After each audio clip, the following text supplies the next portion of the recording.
ये उन बच्चों के लिए है जो पढ़ चुके हैं सिलेबस और अपने पास अब रिविजन्स करना चाहते हैं। और एडवांस्ड अकाउंटिंग, देखो यार तुम्हारा तो अटेम्प्ट आ रहा है, लेकिन तुम अपने पास अपने जूनियर्स को जरूर कहना कि भाई एक बार जरा विपुल सर के डेमो क्लासेस देख लियो। लेट सपोज आपको मैं अभी रिवीजन मैराथन्स में मिला हूं, तो आपको रिवीजन मैराथन्स अगर पसंद आती हैं, मेरी क्लासेस पसंद आती हैं, तो जरूर अपने जूनियर्स को कहना, अपने दोस्तों को कहना कि एक बार डेमो क्लासेस देख। जो एक्सपर्ट नॉलेज वो ढूंढ रहा है, जो एक्सपर्ट नॉलेज एक स्टूडेंट ढूंढ रहा है, जो इन डेप्थ वो ढूंढ रहा है, राइट स्ट्रेटजीज के साथ, वो उसे यहां पर मिल जाएगी। तो ये एक छोटा सा मेरा प्रमोशन मैसेज हो गया आप लोगों के लिए। जरूर अपने पास कंसिडर कीजिएगा फुल कोर्स को, आप हो चाहे आपके दोस्त हो, जरूर रेकमेंड करना। चलिए सर, अब स्टार्ट करते हैं अपने पास अपनी रिवीजन को। आज हमारे पास दो टॉपिक्स हैं बेटा रिवाइज करने के लिए, एक है AS12 और एक है AS14। दोनों के complete concepts along with questions मैं आपको आज के सेशन में करवाने वाला हूं। स्टार्ट करते हैं AS12 के साथ। देखो बहुत ही प्यारा अकाउंटिंग स्टैंडर्ड है। एग्जाम में आएगा, कितने नंबर का आएगा? 5 नंबर का आएगा। सर एग्जाम में यहां से जब क्वेश्चन बनेगा तो कैसा क्वेश्चन बनेगा? केस बेस्ड क्वेश्चन आएगा या फिर प्रैक्टिकल क्वेश्चन आएगा? केस बेस्ड क्वेश्चन आएगा। सर जी देखो, हर एक एएस का ना एक सिंपल सा फंडा है, जो एक अच्छा अगर मेंटर होगा वो आपको बता देगा कि भाई यहां से प्रैक्टिकल क्वेश्चन आएगा तो तू थ्योरी मत रट, और यहां से केस बेस्ड क्वेश्चन आएगा तो तू अपने पास यहां पे थोड़ा बहुत थ्योरी पढ़ ले, और थ्योरी के अपने पास अच्छे से वर्डिंग्स को याद करके जा, वहां से तेरा क्वेश्चन निकलेगा। तो ये वाला कौन सा एएस है बेटा जी? सर ये एएस है अपना, ये एएस है अपना केस बेस्ड एएस है। बात समझ में आती है? एक सिंपल सी बात है, एकदम केस बेस्ड एएस है। यहां से आपके पास जो भी क्वेश्चन आएगा वहां पे आपको प्रोविजन लिखना होगा।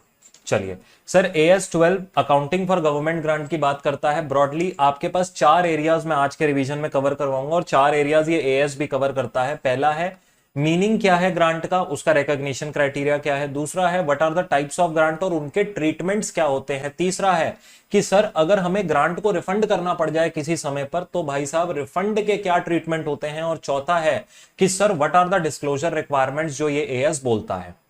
ये 4 कैटेगरीज में मैं आज की क्लास को मूव करने वाला हूं।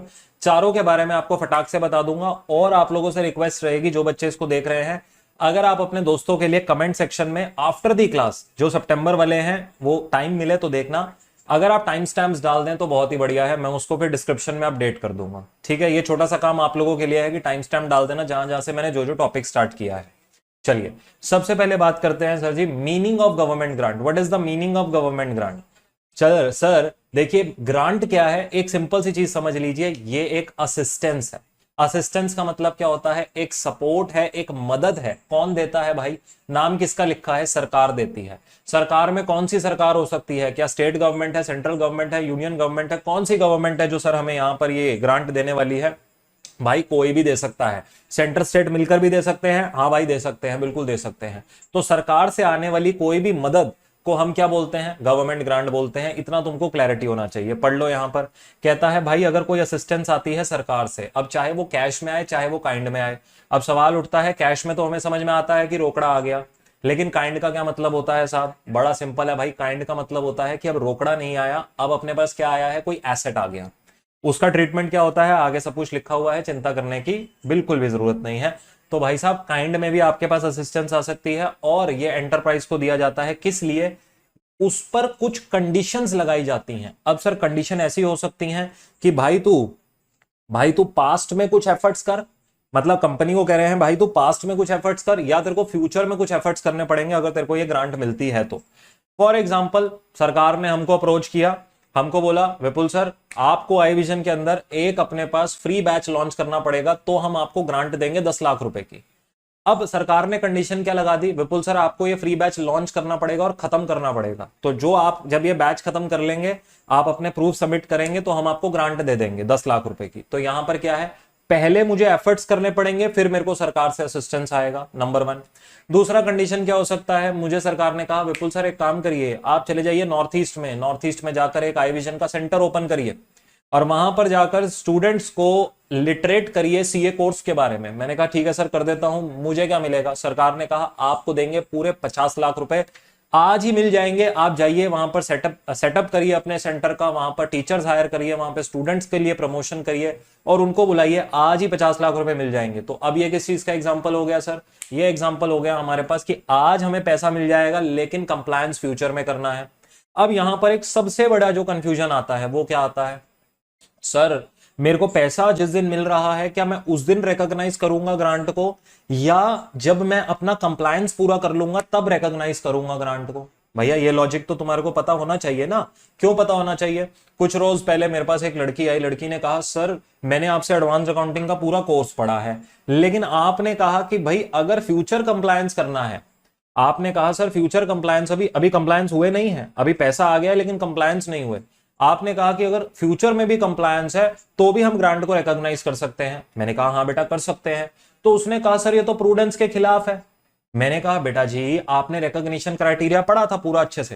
कहती है हाँ सर पढ़ा था रिकॉग्निशन क्राइटेरिया। आओ जरा पढ़ते हैं, देखो क्या कहता है। कह रहा है भाई तुम ग्रांट को कभी भी रिकॉग्नाइज कर सकते हो, लेकिन ये दो कंडीशन पूरी होनी चाहिए। कौन सी दो कंडीशन? पहली, रीजनेबल एश्योरेंस है कि तुम्हें पैसा मिल जाएगा, that grant will be received. Reasonable insurance माने तुम्हें भैया ये श्योरिटी है कि तुम्हें पैसा मिल जाएगा। और वो रीजनेबल एश्योरेंस तुम्हें कब आती है? भाई जब तुमने देखो अगर पास्ट एफर्ट्स के बेसिस पे ग्रांट मिलने वाली है तो तुमने अपने एफर्ट्स कंप्लीट कर दिए हैं, एज पर द रिक्वायरमेंट तुमने डॉक्यूमेंट्स बना दिए हैं, सरकार को तुमने सबमिट कर दिए हैं, और शायद सरकार से भी तुमको ये वाला एक अप्रूवल आ गया है कि योर पेपर्स और your documents have been approved, एक ठप्पा लग गया है, उसको बोलते हैं रीजनेबल एश्योरेंस। वहां पर मिलती है रीजनेबल एश्योरेंस। भाई तुमने सबमिट करे हैं अभी डॉक्यूमेंट्स, रिजेक्शन भी आ सकता है। सरकार ने तुम्हें मान लो 1 जनवरी 2025 पर एक ठप्पा मार के एक लेटर दे दिया कि तुमको मिलेगी ग्रांट। अब सर यहां पर अगर वो एश्योरेंस तुम्हारे हाथ में है तो तुम आज ही रिकॉग्नाइज कर लो ना ग्रांट को, रीजनेबल एश्योरेंस आ चुकी है। अभी जब तक वो लेटर नहीं आ जाता हमारे पास तब तक हम उसका रिकॉग्निशन अपनी किताबों में नहीं कर सकते हैं। बोलो क्या बात समझ में आती है? और उसके बाद दूसरी चीज बोलता है कि तुम्हारे पास तुम्हें कंप्लायंस विद कंडीशंस तुमने अपने पास कर लिया है। कहने का मतलब क्या है कि भाई देखो रीजनेबल एश्योरेंस है तो ग्रांट रिसीव हो जाएगी, और तुम अपने पास कंप्लायंस या तो कर चुके हो या तुम्हें है कि तुम कर लोगे। अब अगर मान लो, अब उस लड़की के एग्जांपल पर आता हूं, लड़की ने कहा कि सर अभी मैंने अपने पास रिकॉग्नाइज तो मतलब मेरे को पैसा तो आ गया है लेकिन फ्यूचर में जाके मैं सेटअप करूंगी, तो भाई उसके लिए फिर क्या होगा? उसको वो क्या ग्रांट रिकॉग्नाइज कर सकती है? The answer is no. क्यों नहीं कर सकती? पैसा उसको 1 जनवरी को आ गया, कंप्लायंस वो अगले 1 साल में करने वाली है। ऐसा हो सकता है उसका लैप्स हो जाए कंप्लायंस कहीं ना कहीं, हाँ हो सकता है, तो अभी वो रिकॉग्निशन नहीं कर सकती। प्रूडेंस उसको वहां पर रोक देगा। वहां पर उसकी सोच सही है कि सर प्रूडेंस मुझे वहां पर रोकेगा क्या कि अगर मैंने अपने पास अभी तक कंप्लायंस नहीं किया। बिल्कुल सही बात है। तो रिकॉग्निशन क्राइटेरिया उसी पे ही बना हुआ है, दो चीजों पे, कि भाई रीजनेबल एश्योरेंस होनी चाहिए कि पैसा मिल जाएगा, और दूसरी चीज क्या है कि मैं कंडीशंस का कंप्लायंस कर दूंगा। बात समझ में आती है? ये दोनों बेसिक सी चीजें हैं। एग्जाम में पूछे जाने की प्रोबेबिलिटी बहुत कम है मीनिंग और रिकॉग्निशन क्राइटेरिया की, तो अपने पास ज्यादा इस पे फोकस, मतलब ज्यादा इस पे स्ट्रेस मत लेना कि मेरे को रटना है। एक अंडरस्टैंडिंग होना चाहिए कहां पर पूछा जा सकता है। ये पूछा जा सकता है आपके एमसीक्यू में कि भाई एक ग्रांट आई थी, ग्रांट के पैसे आ चुके हैं, अभी कंडीशंस मैंने सेटिस्फाई नहीं करी तो रिकॉग्नाइज कर सकता हूं? नहीं, मैंने कंडीशन सेटिस्फाई कर दिया है, सरकार से मुझे अप्रूवल भी आ गया है, दोनों कंडीशन मेरी सेटिस्फाई हो गई, कंप्लायंस भी हो गया, रीजनेबल एश्योरेंस भी है, रिकॉग्नाइज कर सकता हूं? हाँ, अब कर सकते हो रिकॉग्नाइज। तो ये एक एमसीक्यू के फॉर्म में आ सकता है, theory question, case based question में नहीं आएगा। सिंपल सी बात है, डायरेक्ट बात है। चलो जी आगे अपने पास बढ़ते हैं। आगे अपने पास, यार देखो इतने स्टूडेंट्स लाइव बैठे हैं, अब यही तो दिल को दुख देता है। क्या दुख देता है सर? इतने स्टूडेंट्स लाइव बैठे हैं और लाइक तक नहीं कर रहे। मतलब सेशन का प्रयोग तो कर रहे हैं हम सेशन से रिवीजन तो कर रहे हैं, लेकिन हम सेशन में आकर सर को नहीं लाइक करेंगे, सर को नहीं सपोर्ट करेंगे, तो बेटा जी फिर ये तो भाई दिल दुखाने वाली बात हो गई ना सर की। भाई तो देखो तुम यार एक छोटा सा काम तो कर सकते हो। क्या कर सकते हो? तुम सीए स्टूडेंट हो और मैं एक सीए फैकल्टी हूं। तुम एक सीए स्टूडेंट के नाते एक सीए फैकल्टी को सपोर्ट तो कर सकते हो कि सर हाँ आपके लिए मजा आया सेशन देख के, तो लाइक जरूर करेंगे सेशन में बैठे हैं तो, ताकि आप ऐसे सेशन बनाते रहो। नहीं तो भाई अगर नहीं लाइक करोगे तो भाई तुम्हें नहीं पता डिसलाइक का कितना बड़ा एक बवंडर बैठा हुआ है यूट्यूब पे, आके जो गलत गलत बातें बोलते हैं और यूट्यूब पर लिखते हैं, बहुत बड़े हैं। तो तुम अगर अच्छे अच्छे बच्चे अगर ये काम नहीं करेंगे तो वो गलत गलत लोग गलत गलत काम कर लेंगे यार। तो तुम्हारा एक लाइक तुम्हारे लिए लाइक होगा, मेरे लिए मोटिवेशन है, मेरे लिए एक सपोर्ट है, मेरे लिए एक इंस्पिरेशन है कि सर कल आप फिर आना 8 बजे, आप कल फिर आना 8 बजे और हमको आकर बैठकर यहां पर लाइव मैराथन में पढ़ाना। ठीक है ना? तो इसलिए अपने पास बेटा चाहे तुम लाइव देखो, चाहे तुम बैठकर अपने पास वो करो, रिकॉर्डेड सेशन देखो रात में, मैं नहीं हटाऊंगा सेशन। देखो सिंपल सी बात है, मैं नहीं हटाऊंगा सेशन, लेकिन सवाल है अगर उससे तुम्हारा फायदा हुआ, तुम्हें मजा आया, तुम्हें समझ में आया, तो जरूर लाइक जरूर करना, दोस्त से शेयर करना और चैनल को सब्सक्राइब कर लेना। रीजन क्या है? मैं हर अटेम्प्ट, हर एग्जाम में ये स्ट्रैटेजी वीडियोस, रिवीजन मैराथन्स जो होते हैं, कहीं ना किसी फॉर्मेट में डालता हूं, उसका नोटिफिकेशन आता है आपके पास, बस इतना सा है। चलिए आगे बढ़ते हैं अपने पास। Sir ji types of grant कितने तरीके की होती हैं? पहला, सबसे पहले, अच्छा ये ना मैंने यहां पर एक काम किया है, एक इजी अंडरस्टैंडिंग के लिए समरी बना दिया है। ग्रांट कौन सी है और भाई उसका जब रिफंड हो रहा है तो क्या अकाउंटिंग ट्रीटमेंट है, मैंने साथ में लिख दिया है। तो तुम्हें अलग अलग पढ़ने की जरूरत नहीं है। मेरे जो क्लास नोट्स हैं वहां पर भी मैंने ऐसे ही कर रखा है, जो मेरे रेगुलर बैच के स्टूडेंट्स बैठे हैं उन्होंने, उनको पता है ये चीज। नहीं तो अदरवाइज यहां पर जो रिवीजन में आए हैं वो देखो, दोनों को इकट्ठे चलाएंगे हम लोग, इकट्ठे समझेंगे। सबसे पहली चीज जो रिफंड में आपको ये पता होनी चाहिए कि भाई रिफंड ऑफ ग्रांट जो होती है वो एक एक्स्ट्रा ऑर्डिनरी इवेंट है। इस चीज का आपके पास एमसीक्यू आ सकता है कि ये जो रिफंड ऑफ ग्रांट है, सर ये जो रिफंड ऑफ ग्रांट है ये अपने पास क्या है, ये एक क्या है, एक्स्ट्रा ऑर्डिनरी इवेंट है। Extra ordinary event covered under AS5। तो यहां से आपके दो फायदे होते हैं, कभी AS5 में अगर एग्जांपल लिखने को आ जाए तो तुम्हारे पास एग्जांपल है रिफंड ऑफ ग्रांट, और अगर रिफंड ऑफ ग्रांट को वो पूछ ले कि ये कौन सा टाइप ऑफ इवेंट है एज पर AS5, तो वो एक्स्ट्रा ऑर्डिनरी इवेंट है। ठीक हो गई जी बात? जी हाँ सर जी। चलो यार बहुत ही बढ़िया। आप लोग अपने इंटरेक्शंस ऑन रख सकते हैं लाइव चैट पे, लाइव चैट पर कोई रिस्ट्रिक्शन नहीं है, मैं देख रहा हूं सबकी। दुबे जी की चैट आई हुई है, निकिता की चैट आई हुई है, वेरी वेरी गुड। चलो अपने पास पॉइंटर नंबर 1, सबसे पहले हमारे को बोलता है अगर ग्रांट आता है related to a specific asset. For example मैंने भाई मशीन खरीदी, कौन सी मशीन खरीदी, पॉल्यूशन कंट्रोल करने के लिए मशीन खरीदी। दिल्ली में ये जब भी दिवाली का टाइम आता है खूब पॉल्यूशन होता है, तो हमारे को, हमारी फैक्ट्री है, सरकार ने बोला, दिल्ली गवर्नमेंट ने कहा कि भाई तुम अपने पास अपना ये पॉल्यूशन कंट्रोल इक्विपमेंट्स इंस्टॉल करवाओ। हमने कहा सर बहुत महंगे आते हैं। सरकार ने कहा कोई दिक्कत नहीं है, हम ग्रांट देंगे। हमने कहा सर आता है 20 लाख रुपए का, आप कितनी ग्रांट देंगे? सरकार ने कहा हम 5 लाख रुपए की ग्रांट देंगे हर एक उस इंसान को जो 1 जनवरी 2027 से पहले पॉल्यूशन कंट्रोल इक्विपमेंट लगा लेगा। अब ये किस चीज का एग्जाम्पल है? ये एग्जाम्पल है जब मुझे ग्रांट मिलती है related to a specific asset. मतलब सरकार ने कहा ये स्पेसिफिक एसेट लेकर आओ, इसमें इन्वेस्टमेंट करो तो हम तुम्हें ग्रांट देंगे।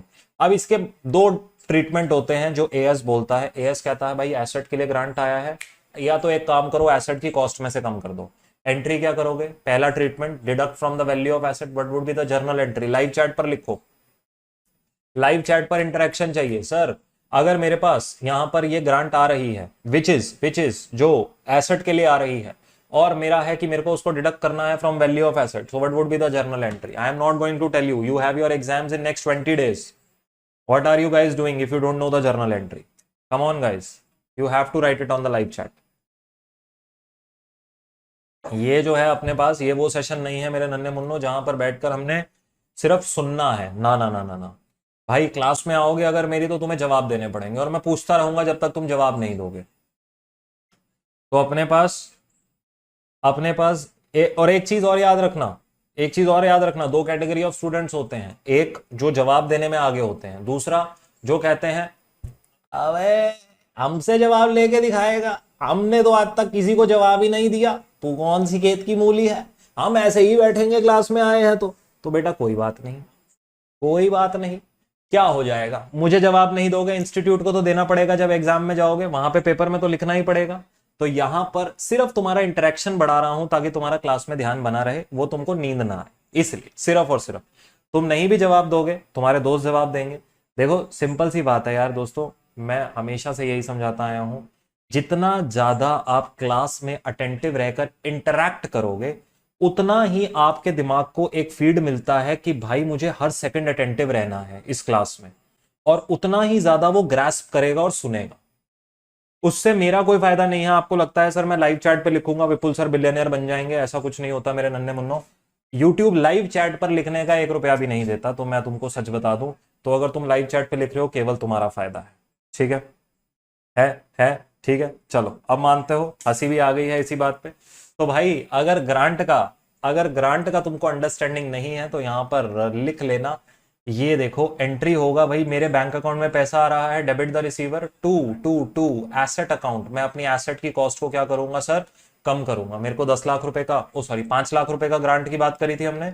5 लाख रुपए का ग्रांट आया तो मैंने 5 लाख रुपए बैंक अकाउंट में डेबिट करे, और क्रेडिट कहां पे कर दिया सर, एसेट अकाउंट में क्रेडिट कर दिया। बात समझ में आ गई? हाँ सर। अब इसी के साथ एक चीज और सुन लो कि अगर ग्रांट का रिफंड आ जाता है, अगर ग्रांट का रिफंड आ जाता है भाई, सरकार को लगा तुमने नॉन कंप्लायंस किया है, सरकार कहती है पैसे वापस करो, तो फिर क्या करोगे? बहुत सिंपल है, जो ये एंट्री करी है इसका रिवर्सल कर देना। क्या एंट्री है sir? Bank account debit to asset account ना। अब जब तुम्हें रिफंड करना हो so add back to the value of asset, जो भी अमाउंट ऑफ रिफंड होगा उसका ये एंट्री का यहाँ पे तुमको रिवर्सल देखने को मिलेगा। इसमें एक छोटा सा डिस्कशन और आ जाता है, आज मैं क्वेश्चन के रूप में भी करवा दूंगा कि सर अगर ये देखो, ये बहुत इंपॉर्टेंट है, इसलिए मैं यहाँ पे टाइम ज्यादा लगा रहा हूं, क्योंकि इससे हमें पीवाईक्यूज, आरटीपीज, एमटीपीज में मैक्सिमम क्वेश्चंस देखने को मिलते हैं। सर अगर मेरे पास मेरा ग्रांट रिफंड हो गया और एसेट की कॉस्ट में एड बैक हुआ, तो डेप्रीसिएशन कौन सी वैल्यू पे आएगा? पुराने वाले वैल्यू पे, जो रिवाइज्ड वैल्यू। किस पर आएगा डेप्रीसिएशन? चलो चलो लाइव चैट पे लिखो, depreciation on what value? Add back to the value of asset, depreciation किस पे आएगा? डैश है यहाँ पे। देखो भाई, ये तुमने करना है, तुम्हें करना पड़ेगा। मैं इससे नहीं छोड़ेगा रे तुमको, मैं ऐसे नहीं छोड़ेगा। तुम्हें लग रहा होगा कि नहीं सर हम तो निकल जाएंगे पीछे से, नहीं निकल पाओगे, नहीं निकलने दूंगा। आ जाओ आ जाओ आ जाओ, बता दो बता दो बता दो। सर जी सर जी सर जी, नहीं नहीं नहीं, हाँ हाँ हाँ, करेंगे दिखाएंगे, हाँ भाई हाँ करके दिखाएंगे। नलायकों, लिखो अपने पास लाइव चैट पे, एंटरटेनमेंट करने आते हो क्लास में? है? चलो जी, आओ फिर। सर जी, ये देखा, ये देखो, ये देखो, आ गई ना गलतियां, आ गई ना। ये इसलिए कह रहा था कि जितने बच्चे अपने पास आंसर लिखेंगे उनकी गलतियां पकड़ में आती जाएंगी और वो यहीं पर करेक्ट होती जाएंगी। सर जो डेप्रीसिएशन लगेगा वो रिवाइज्ड बुक वैल्यू पर लगेगा, यही दिक्कत है, यही दिक्कत है। देखो कॉन्सेप्चुअली अगर हम वीक हैं बेटा, रिवीजन मैराथन में मत बैठना, प्रॉपर कोर्स ले लेना, कोई दिक्कत नहीं है। आज लगाया हुआ 5,000 10,000 तुम्हारे कल जो जिंदगी बनाएगा ना वो तुम्हें नहीं पता। तुम जिस मर्जी टीचर से पढ़ना, लेकिन जरूर पढ़ लेना अच्छे से, ठीक है? सो ये रिवाइज्ड बुक वैल्यू पर आएगा। इस पर मेरे पास आज एक क्वेश्चन भी है पीवाईक्यू, वो भी करवा दूंगा। अगला पॉइंट पढ़ते हैं सर जी। यहाँ पर बेटा ओल्ड वैल्यू पे नहीं आता, रिवाइज्ड वैल्यू पे आता है। सिर्फ कुणाल तिवारी ने और सना ने और निकिता ने और लल्लन ने और शशांक ने और बस इतने ही बच्चों ने सही जवाब दिया है। बाकी जो है अपने पास चुप्पी साधे बैठे हैं। क्यों क्यों चुप्पी साधने में मजा आता है क्या तुमको? क्यों? क्या करोगे चुप्पी साध के?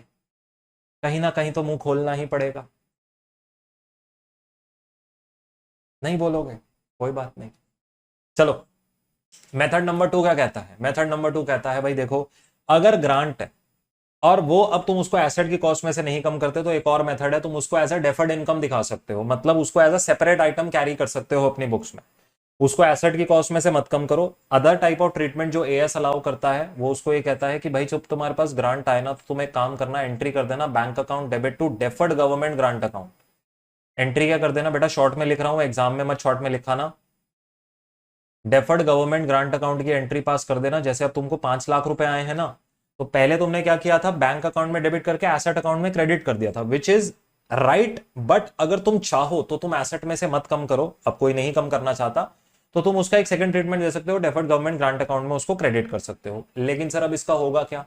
भाई इस चीज से मेरे डेप्रीसिएशन पे इंपैक्ट आएगा, ऑब्वियसली आएगा, क्योंकि वहां पर जहां एसेट की वैल्यू कम हो गई थी तो डेप्रीसिएशन कम आएगा। लेकिन यहां पर जहां अब एसेट की वैल्यू मैंने कम नहीं करी रखी है, तो यहां पर मेरे पास क्या होगा? डेप्रीसिएशन ज्यादा आ रहा होगा एसेट पे। तो वो ये कहता है कि ये जितना तुमने डेफर्ड गवर्नमेंट ग्रांट अकाउंट बनाया है ना, इसको राइट ऑफ करते जाना over the useful life of the asset. तो एसेट का अगर यूजफुल लाइफ 5 ईयर्स है, तो इसको अपने पास मैं 5 लाख डिवाइडेड बाय 5 ईयर्स करता रहूंगा और मेरे पास हर साल मैं इसको अपने पीएनएल में अमोर्टाइज करता रहूंगा।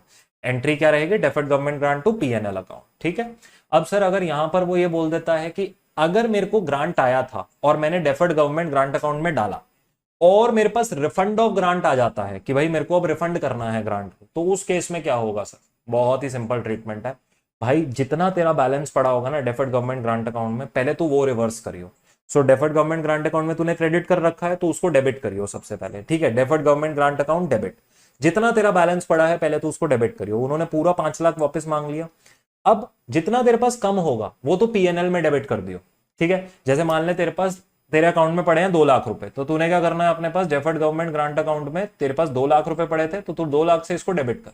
और बाकी का जो 3 लाख है वो कहां से निकालेगा? भाई एक ही साधु है यार, अकाउंटिंग की दुनिया का एक ही साधु है, जहां जरूरत पड़े उसे यूज कर सकते हो, वो है तुम्हारा पीएनएल। तो पीएनएल में डेबिट करियो और तू अपने पास क्या है बैंक अकाउंट के थ्रू उसको क्रेडिट द गिवर, तो तेरे को अपना रिफंड उसको करना पड़ेगा पूरा 5 लाख रुपए। ठीक हो गई, ऊपर लिखा हुआ है जब भी रिवर्सल आएगा, मतलब रिफंड की बात आएगी, तो हमें क्या करना पड़ेगा, reversal of balance in different government grant account and जितना भी एक्सेस होगा वो मुझे पीएनएल अकाउंट से निकालना पड़ेगा। बहुत सिंपल है, स्ट्रेट फॉरवर्ड है, मुश्किल बिल्कुल भी नहीं है। ठीक हो गई बात। अब इसके बाद मेरे पास एक स्पेशल केस आता है कि सर अगर मेरे को ग्रांट आया और मान लीजिए वो डेप्रीशिएबल एसेट के लिए नहीं है। अभी आपने तो ऊपर जितने भी एसेट्स का एग्जांपल लिया, आपने कहा मैंने मशीन लगाई थी तो मशीन के लिए आया था। अब मान लेते हैं सर मुझे मशीन के लिए नहीं आता, मेरे को अपने पास आया लैंड के लिए ग्रांट आ गया। मैंने कहा कोई दिक्कत नहीं है बेटा, लैंड के लिए भी अगर तुम्हारे को ग्रांट आया है तो कोई दिक्कत थोड़ी ना है। अब यहां पर क्या होगा, बहुत सिंपली अपने पास याद रखिएगा, उसको हम जब ग्रांट आएगा तो bank account debit to capital reserve कर देंगे। जो वो 5 लाख रुपए अगर मेरे को लैंड के लिए किसी नॉन डेप्रीशिएबल एसेट जैसे कि लैंड के लिए आता है तो उसको मैं कैपिटल रिजर्व में डालता हूं। और अगर मान लीजिए इस पे मेरे को कोई रिफंड का प्रोविजन लगाना हो तो सिंपली ये एंट्री जो होती है ये रिवर्स हो जाती है। अगर वो मेरे को बोलता है कि भाई इसको रिफंड करना है तो सिंपली इस एंट्री को अपन रिवर्स करते हैं। ठीक हो गई जी बात? जी हाँ सर जी। अब आगे बढ़ते हैं अपने पास। Sir second type of grant हमारी कौन सी है? बेटा जी सेकंड टाइप ऑफ ग्रांट हमारे पास है, सेकंड टाइप ऑफ ग्रांट हमारे पास है, कहता है ग्रांट रिलेटेड टू रेवेन्यू। अब रेवेन्यू ग्रांट कौन सी होती है, याद करो भाई, जहां पर सरकार हमें सपोर्ट करती है हमारे इनकम को या हमारे एक्सपेंसेस को, किसी को भी। Revenue word income plus expense दोनों के लिए यूज होता है। It is a generic term. जब हम बोलते हैं ना revenue items, so revenue items refers to revenue incomes also, revenue expenses also. So वो यहां पर यही बोल रहा है grant related to revenue. So इसमें ना दो ट्रीटमेंट होते हैं, या तो तुम अपने पास क्या करो उसको इनकम कंसिडर कर लो। सरकार से मैं एक एग्जांपल लेता हूं, मेरे एम्प्लॉयज थे 10, मैंने कोविड का टाइम था, सरकार से एक चीज लॉन्च हुई कि भैया हर एक एम्प्लॉयर को अपने पास कोविड वैक्सीन लगवानी पड़ेंगी। मैंने कहा लगवा देंगे, लेकिन मैंने सरकार को कहा सरकार इसका पैसा कौन भरेगा, 2,000 रुपए की एक वैक्सीन थी। तो मैंने कहा सरकार 10 एम्प्लॉय के हिसाब से तो मेरे तो 20,000 रुपए गए, और मैं क्यों वैक्सीन लगवाऊं, मैंने थोड़ी ना कोविड लाया हूं, मेरी क्या गलती है। सरकार ने कहा विपुल सर गुस्सा क्यों होते हो, हम है ना, तुम एक काम करो, तुम वैक्सीन लगवाओ पैसे हम देंगे, तुम वैक्सीन लगवाओ पैसे हम देंगे। अब सरकार ने यहाँ किस नेचर के लिए मुझे पैसा दिया, क्या किसी एसेट के लिए पैसा दिया, नहीं, किसी खर्चे के लिए पैसा दिया, हाँ। तो यहां पर मैं क्या बोलूंगा, this is a grant in the nature of revenue, so this are received against certain expenses. एक और एग्जांपल लो अपने पास, सरकार ने मुझे कहा विपुल सर एम्प्लॉइज को अपने पास आपने क्या करना है, एम्प्लॉइज को भी, एम्प्लॉइज चलो छोड़ दो, एम्प्लॉइज का एग्जांपल तो तुम्हें दे दिया, एक ऐसा कर लो, एक जेनरिक में तुमने अपने पास विपुल सर आपके जो कोर्सेज जाते हैं सीए के, आप उसके अंदर एक काम करिए, आप 100 ऐसे स्टूडेंट्स को स्कॉलरशिप दीजिए जो अफोर्ड नहीं कर सकते। मैंने कहा सरकार दे देंगे, लेकिन मैंने कहा सरकार हमारा कुछ खर्चा आता है पोर्टल को रन करने का। भाई ऑब्वियसली वेबसाइट ऑन है, ऐप ऑन है, हमारा पूरा टेस्ट सीरीज ऑन है, हमारे पास हमारी जितने भी ये वीडियोस हैं, हमारा मटेरियल है, ये सारी चीजें हैं, डिलीवरी कॉस्ट होती है। तो मैंने कहा सरकार वो खर्चा कैसे हम बियर करेंगे। सरकार कहती है आपका जितने का कोर्स जाता है, मैंने कहा सरकार मेरा कोर्स जाता है 9,000 रुपए में, साल का वैलिडिटी देता हूं मैं पूरे। तो सरकार ने कहा कोई दिक्कत नहीं है, आप अपने साल का वैलिडिटी स्टूडेंट को दे दीजिए, आपका ये जो रेवेन्यू है ना इसको हम सपोर्ट कर देंगे। मतलब आप ये 100 स्टूडेंट्स को कोर्स बेच दीजिए, उसका कुछ प्रपोर्शन 50% 60% हम आपको दे देंगे, आप थोड़ा सा अपनी तरफ से, क्योंकि हम कह रहे हैं तो आपको डिस्काउंटेड रेट पर बेचना पड़ेगा। तो मैंने कहा कोई दिक्कत नहीं है, सरकार ने कहा हम आपको ओवरऑल लेवल पे 6,000 रुपीज पर स्टूडेंट पे करवा देंगे। ये किस चीज का नेचर है, again grant in the nature of revenue, और अब ये क्या है, इनकम को सपोर्ट करने के लिए। तो दोनों ट्रीटमेंट इसमें चलते हैं। इसमें भी दो मेथड्स होते हैं भाई, क्रेडिट कर सकते हो पीएनएल में या रिड्यूस कर सकते हो फ्रॉम रिलेटेड एक्सपेंस। क्या एंट्री होती है, अगर मैं उसको इनकम मान रहा हूं तो मेरे पास जो पैसा आ रहा है गवर्नमेंट से मैं बैंक में डेबिट करूंगा, और क्रेडिट किसको करूंगा बेटा, इनकम अकाउंट, इसको हम अदर इनकम अकाउंट में डाल देते हैं। जो हमारा ग्रांट आता है ना उसका क्लासिफिकेशन अदर इनकम अकाउंट में करते हैं। तो मैंने अदर इनकम्स लिख दिया, जैसे मेरे को 2 लाख रुपए आए हैं, तो अगर मैं इसको इनकम कंसिडर कर रहा हूं तो मैं ऐसा मानूंगा। दूसरी चीज, अगर मान लेते हैं कि मैं इसको, मेरे को किसी एक्सपेंस के लिए ये रिइंबर्समेंट आ रहे हैं, तो उस केस में क्या होगा, मैं अपने पास एंट्री करूंगा bank account debit to related expense account. तो एक्सपेंस को जब मैं क्रेडिट करता हूं तो बेटा जी बताओ क्या होता है, खर्चा बढ़ता है या खर्चा घटता है।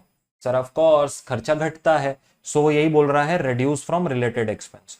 तो वो डिपेंड करता है, जब आपके पास क्वेश्चन आएगा ना मेरे बच्चों, तो उस क्वेश्चन में वो स्पेसिफाई कर रहा होगा मतलब आपको थोड़ा अंडरस्टैंडिंग लेना पड़ेगा प्रैक्टिस करके कि वो खर्चे के लिए हमें पैसा मिल रहा है या we are getting a reimbursement against our revenue. So वो थोड़ा सा आप जज करेंगे, आपको समझ में आ जाएगा, बहुत टफ नहीं होता, बस प्रैक्टिस की जरूरत है। और प्रैक्टिस एंड डायरेक्शन वो चाहिए, वहां से आप इसको जज कर सकते हैं। अगर इसका रिफंड आया तो क्या होगा, दोनों का एक ही ट्रीटमेंट है भाई। रिफंड आएगा तो तुम्हें पीएनएल के अंदर डेबिट करना पड़ेगा जितना भी, अब तुमने उसको इनकम मान लिया था तो तुमने अल्टीमेटली पीएनएल में ट्रांसफर किया होगा, other income to PNL. So when it would be refunded तो तुमको एंट्री करना पड़ेगा पीएनएल टू बैंक अकाउंट का। एक सिंपल सी बात आएगी, यहां पर पैसा मेरा रिफंड हो रहा है। ठीक हो गई जी बात, ठीक हो गई जी बात, हाँ या ना। चलो तुम आंसर नहीं कर रहे थे बट कम से कम लाइव चैट पर एक थोड़े से दांत तो दिखा दो भैया, खुशी हो रही है, 50% तो खत्म हो गया है। यस, एक दांत तो हंस के तो दिखा दो।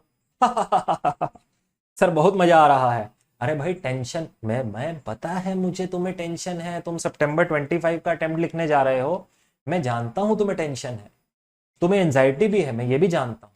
इसीलिए तो हर सैटरडे दोपहर 2 बजे तुम्हारे साथ वीडियो कॉल करता हूँ। कब करते हो, हमारे से तो नहीं करी बात आपने। करता तो हूं, तुम नहीं आते। सर ऐसे कैसे हम नहीं आते। टेलीग्राम चैनल ज्वाइन करो, देखो वहां पे एक वीडियो कॉल का लिंक आता है हर सैटरडे दोपहर 2 बजे, तो तुम आते हो फिर वहां पे। हाँ सर हम जरूर आएंगे, हम तो बहुत ज्यादा चिंता में हैं, हमें तो समझ में ही नहीं आ रहा क्या करना है आके। सीए ने तो हमारी जान ही ले रखी है। हैं भाई, अरे दांत दिखाने वाले भी 4-5 है। अरे मेरे नन्हे मुन्नो क्या हो गया अरे तुमको, तुम फाउंडेशन में जो इतने खिलखिलाते चेहरे थे, इंटर में आते मुरझा कैसे गए तुम लोग सारे के सारे। मुझे तो ये समझ में नहीं आता तुम्हारे को क्या हुआ, किसी ने कोई टीका दे दिया, कोई इंजेक्शन दे दिया क्या तुमको। अरे भाई खुश रहो, हो जाएगा इंटर क्लियर। अगर मेहनत कर रखी है तो हो जाएगा, रिवीजन अच्छे से करो। खिलखिलाते चेहरों को रोते हुए चेहरों में मत कन्वर्ट करो, रोते रहोगे तो वैसे ही नहीं होने वाला। समझ में आई बात। जी हाँ सर जी। चलो आओ। आय हाय हाय हाय, कमाल हो गई, कमाल हो गई भाई साहब, क्या करें इन बच्चों का। Grant in the nature of promoter contribution. भाई प्रमोटर कंट्रीब्यूशन की ग्रांट कैसी होती है, जब वो ये ऐसा बोलता है कि मेरे को कहा कि एक इंडस्ट्री लगाओ, एक प्रोजेक्ट लगाओ किसी बैकवर्ड एरिया में, इंडस्ट्री लगाओ। एक एसेट नहीं बोला, पूरा इंडस्ट्री बोला, पूरा प्रोजेक्ट बोला। भाई कोई एक एसेट होता ना, स्पेसिफिक एसेट, तो उसके अंदर क्या रहता है, उस स्पेसिफिक एसेट के अंदर तो वो रिलेटेड टू स्पेसिफिक एसेट चली जाती है ग्रांट। लेकिन अगर किसी प्रोजेक्ट के लिए आया मुझे पैसा, मतलब मुझे किसी कैपिटल इन्वेस्टमेंट के लिए पैसा मिल रहा है, कोई एक एसेट के लिए पैसा नहीं मिल रहा है, एक पूरी कैपिटल इन्वेस्टमेंट, पूरा एक कैपिटल तरीके से, मतलब एक तरीके से जो मेरा कैपिटल आउटले हो रहा है उस एरिया में काम करने का, उसके अगेंस्ट कुछ पैसा मिल रहा है, उसको कहते हैं प्रमोटर कॉन्ट्रीब्यूशन। प्रमोटर कॉन्ट्रीब्यूशन, नाम भी देखो उन्होंने कितना धांसू दिया है यहाँ पे। अब सर जी यहाँ पर इसका ट्रीटमेंट क्या होता है, सिंपल होता है, ग्रांट आती है, grant is credited to the capital reserve, एकदम सिंपल सा ट्रीटमेंट है। जो भी तुम्हारी ग्रांट आएगी प्रमोटर कंट्रीब्यूशन, इसमें याद रखना जो प्रमोटर कंट्रीब्यूशन की ग्रांट होती है ना, उससे तुम डिविडेंड दे सकते हो, ना तुम उसको डेफर्ड इनकम रिकॉग्नाइज कर सकते हो। ये चीज एएस ने और साथ में बोल रखी है, तो उसको भी याद रखना। अच्छा जब रिफंड की बात आएगी तो बोलो क्या होगा। सर अगर क्रेडिट कैपिटल रिजर्व में किया है तो रिफंड करते हुए डेबिट भी किसको करेंगे, it would be debited to our capital reserve only. Journal entry क्या हो जाएगी, capital reserve to bank account की। सिंपल हो गई एक बात। जी हाँ सर जी, प्रमोटर कंट्रीब्यूशन ग्रांट इतनी सी ही है। सबसे इंपॉर्टेंट ग्रांट है जो स्पेसिफिक एसेट से रिलेटेड ग्रांट है, वो सबसे इंपॉर्टेंट है, मोस्ट इंपॉर्टेंट ऑफ ऑल, तो उसको बहुत अच्छे से करना। लास्ट में आती है बेटा जी नॉन मॉनेटरी नेचर के गवर्नमेंट ग्रांट्स आते हैं कुछ हमारे पास। ये कौन से होते हैं भाई, एसेट कोई कंसेशनल रेट पर मिल गया, एसेट फ्री ऑफ कॉस्ट मिल गया, ये वाले मेरे पास ग्रांट्स ऐसे हैं जहां पर पैसा नहीं आ रहा, कोई एसेट आ रहा है। अब भाई अगर एसेट कंसेशनल रेट पे मिल गया, विपुल सर एग्जांपल दीजिए एसेट कंसेशनल रेट का। बहुत सिंपल है नन्हे मुन्नो। सर लैंड में मैं ना इधर जा रहा था नॉर्थ ईस्ट में, तो सरकार ने कहा था एक सीए का सेंटर सेटअप करो, मैंने कहा कर देंगे। मैंने कहा मेरे पास लैंड नहीं है, सरकार ने कहा मिल जाएगी। लैंड की वैल्यू करने गए तो वहां पर मुझे लैंड का वैल्यू दिखा 2 करोड़ रुपए। मैंने कहा मैं नहीं खरीद सकता सरकार। सरकार कहती है चिंता क्यों करते हो विपुल सर, हम देते हैं तुमको।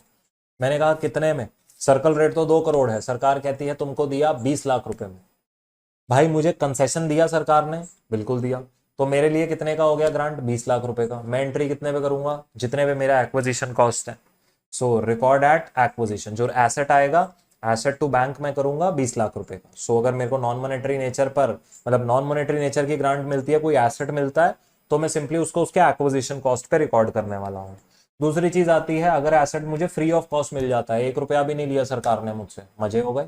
मैं तो नेपाल जा रहा था, मैंने कहा नेपाल में सेंटर सेटअप करूंगा, नेपाल के वहां की सरकार ने कहा विपुल सर यहाँ के पर अगर आपने सीए स्टूडेंट्स को पढ़ा दिया तो हम तो आपको फ्री में लैंड दे देंगे। मैंने कहा बहुत बढ़िया, अब क्या मैं उस एसेट को बुक्स में रिकॉर्ड ना करूं क्योंकि फ्री में आ रहा है? ऐसा नहीं होता।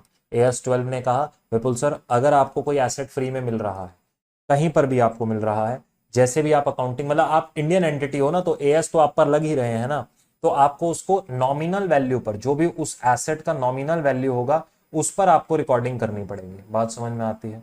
अब वहां पर मेरे को नॉमिनल वैल्यू कैसे मिलेगी? नॉमिनल वैल्यू वहां का सर्कल रेट देख लूंगा, उस एरिया का सर्कल रेट कितना है, उस एरिया का रजिस्ट्री वैल्यू कितने की है उस लैंड की, वो इजीली मिल जाता है। आपको किसी भी एरिया का देखना होगा, आप गूगल करिए, आपको सर्कल रेट, रजिस्ट्री वैल्यू सब कुछ मिल जाएगा उस एरिया में कितने का है। सो एसेट उतने पर आएगा मेरे पास। अगर फ्री ऑफ कॉस्ट भी आ रहा है तब भी मुझे उसे नॉमिनल वैल्यू पर रिकॉर्ड करना रहेगा। समझ में आती है बात? जी हाँ सर जी। चलो भाई आखिरी चीज पढ़ लो, एएस तुम्हारा खत्म हो गया है। डिस्क्लोजर रिक्वायरमेंट है, केवल और केवल रीड करके जाना। कुछ एक स्पेसिफिक एएस रहेंगे जिनका डिस्क्लोजर रिक्वायरमेंट याद करना है, बाकी सब पे टाइम इन्वेस्ट करने की जरूरत नहीं है। मैं बता दूंगा कौन से एएस हैं, उनके डिस्क्लोजर याद कर जाना बस। अब सर जी बारी है हमारी कुछ क्वेश्चंस देखने की। ये जो क्वेश्चंस आप लोग देख रहे हैं बेटा, ये मेरे आई विजन प्रैक्टिस मैनुअल के बुक में से हैं। जो लोग नहीं जानते मैं बता देता हूँ, ये आई विजन प्रैक्टिस मैनुअल क्या चीज है। ये मेरा एक स्पेसिफिक बुक है, एक तरीके से हमारा ये प्रैक्टिस मैनुअल है, बना हुआ है आईसीआई के पीवाईक्यू आरटीपी एमटीपी पर बेस है। Chapter wise, as wise, topic wise हमने वहां पर क्वेश्चंस को कैटेगराइज कर रखा है। जैसे मैं AS12 तुमको पढ़ा रहा हूं, तो AS12 में अगर मेरे को क्वेश्चंस करने हैं और मेरे को देखना है पास्ट में कौन से अटेम्प्ट में कौन सा क्वेश्चन आया, simply I have to go to AS12 का topic and do question this. आइए डिस्कस करते हैं, चलिए आइए। कहता है भाई ए लिमिटेड ने परचेज किया machinery for 75 lakhs। Government grant was received towards this machinery is 10 lakh. 75 lakh, 75 lakh का मेरे लिए एसेट था, 10 लाख का ग्रांट आया, ठीक है। Residual value of machine at the end of the useful life of 6 years is 5 lakh. Residual value कितना था? 5 लाख रुपए। Asset is shown in the balance sheet at net of grant. Asset balance sheet में कैसा दिखता है? Net of grant. बोलो कौन सा मेथड है? भाई उसने तुम्हें बताया मेथड, मेथड 1 मेथड 2 उसने बताया तुमको, मेथड 1 मेथड 2। हाँ निकिता बेटा, रामबाण है सर, ये ब्रह्मास्त्र है ये तुम्हारा जीवन का। सर यहाँ पर मेथड 1 लग रहा है, उसने हमें बोल दिया है कि reduce the value of grant from the cost of asset. Simple हो गई, yes. At the beginning of the third year an amount becomes refundable to the extent of 8 lakh rupees due to non compliance of certain conditions of the grant. अब उसने क्या बोला? Third year में जाकर कुछ पैसा रिफंडेबल हो गया।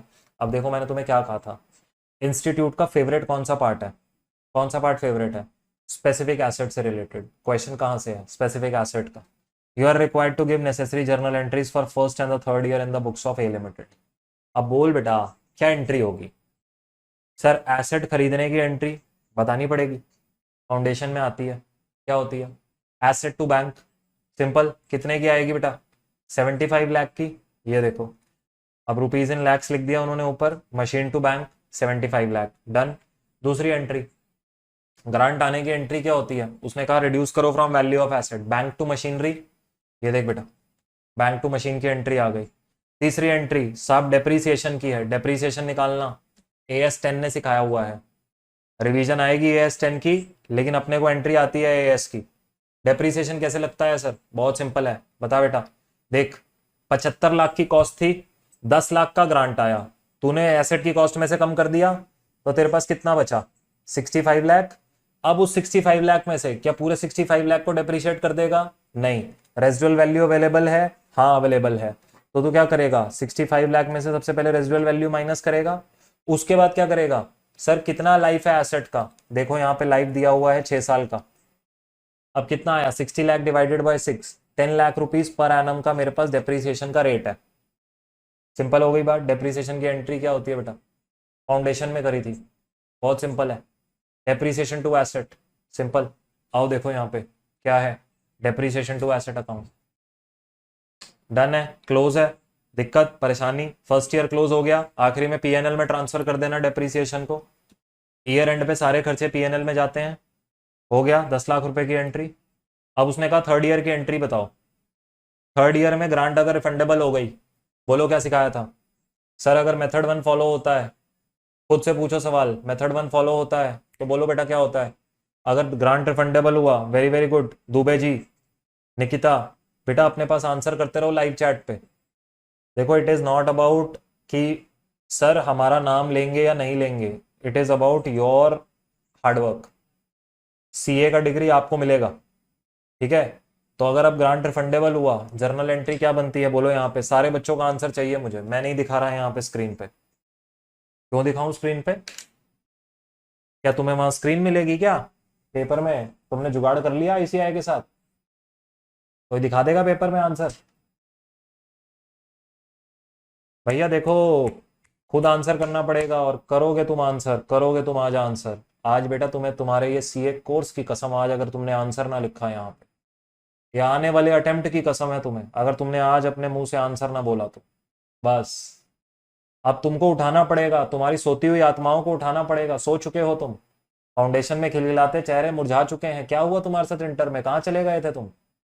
ओह सर हमने ना आपकी क्लास नहीं ली सर, हमने ना कोई XYZ फैकल्टी हमको मिल गई थी सर, सबने कहा बस बस बस, वहां सबके सब में और डिस्काउंट में सर, पता नहीं हम कहाँ भाग गए सर।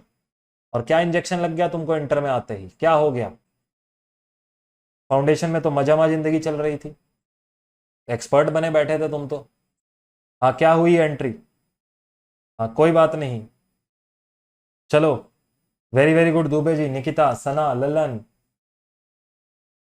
सुकृति, गुड गुड। बोलो sir asset account to bank account कितनी वैल्यू से, जो इतना पूरा ग्रांट आया था पूरा रिफंड हो गया था क्या? ग्रांट 10 लाख का था बेटा, तूने 10 लाख ग्रांट रिफंड करी थी, कितना रिफंड किया था? ऊपर देख क्वेश्चन में कितना लिखा है। सर 8 लाख रिफंड किया था। तो कितने से एंट्री आएगी, 10 से या 8 से? सर 8 से आएगी ना, जितना पैसा दिया है वापस। बोलो आई क्या बात समझ में? अच्छा अब वो सवाल आता है जो मैंने वहां पूछा था जहां पे वो डैश था। अब वो सवाल आता है जो मैंने पूछा था कि सर अब जो डेप्रीसिएशन लगेगा इस ईयर में, वो किस वैल्यू पर लगेगा? आप लोगों ने पहले कहा था ओल्ड वैल्यू, अब बोलो किस वैल्यू पर लगेगा? मेरे को यहां पर आंसर चाहिए, कौन सी वैल्यू पर लगता है, रिवाइज्ड वैल्यू या ओल्ड वैल्यू? सर बताओ बताओ फटाफट। Very good, very very good. देखो आंसर आने शुरू हो गए ना, सुकृति, सना, दुबे जी, ललन, अब आ रहे हैं ना, शशांक।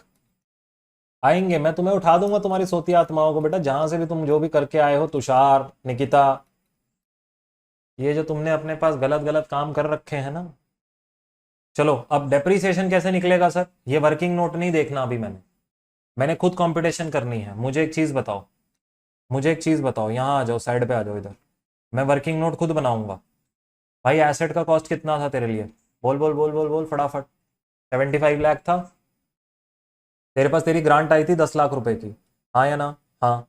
तो तेरे पास कितना वैल्यू रह गया था? 65। अब तूने क्या किया, 65 पे तूने डेप्रीसिएशन कंप्यूट किया। कैसे कंप्यूट किया बेटा जी? 65 माइनस 5 लाख का मेरे लिए क्या था? रेजिडुअल वैल्यू, 6 साल की लाइफ थी, और तूने डेप्रीसिएशन लगाया 2 साल का, ईयर 1 ईयर 2 का, तो तेरे पास 20 लाख रुपए का डेप्रीसिएशन लग गया था। तो आज की डेट में तेरी बुक वैल्यू कितनी आ रही थी थर्ड ईयर में? बोल बेटा। 45 लाख की आ रही थी। अब मुझे एक बात बता दे, अगर तेरी ग्रांट रिफंड हो रही है तो तेरे एसेट की कॉस्ट बढ़ जाएगी, हाँ या ना? हाँ बढ़ेगी ना सर? तो ऐड कर देंगे ना? हाँ सर ऐड कर देंगे। बोल बेटा वैल्यू कितनी हो गई?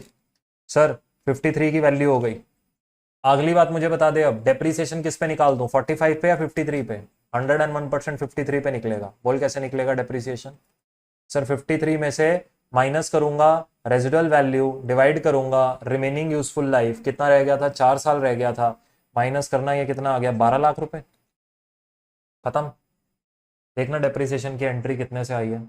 ओ सर कमाल, चक दे फट्टे नपदे गिल्ली, सवेरे जलंधर शामी दिल्ली, क्या बात है भाई, क्या बात है, 12 लाख रुपए आ गए सर।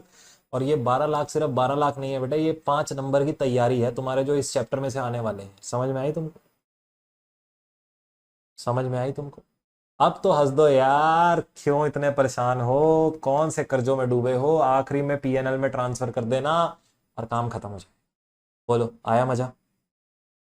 मई 2022 का सवाल देखो क्या बोलता है, कह रहा है, अब ये देखो ये कितना तगड़ा क्वेश्चन था ना। ऐसे क्वेश्चन तब आएंगे बेटा एग्जाम में जब तुम्हारे पास एग्जामिनर को तुम्हारा टाइम खाना होगा।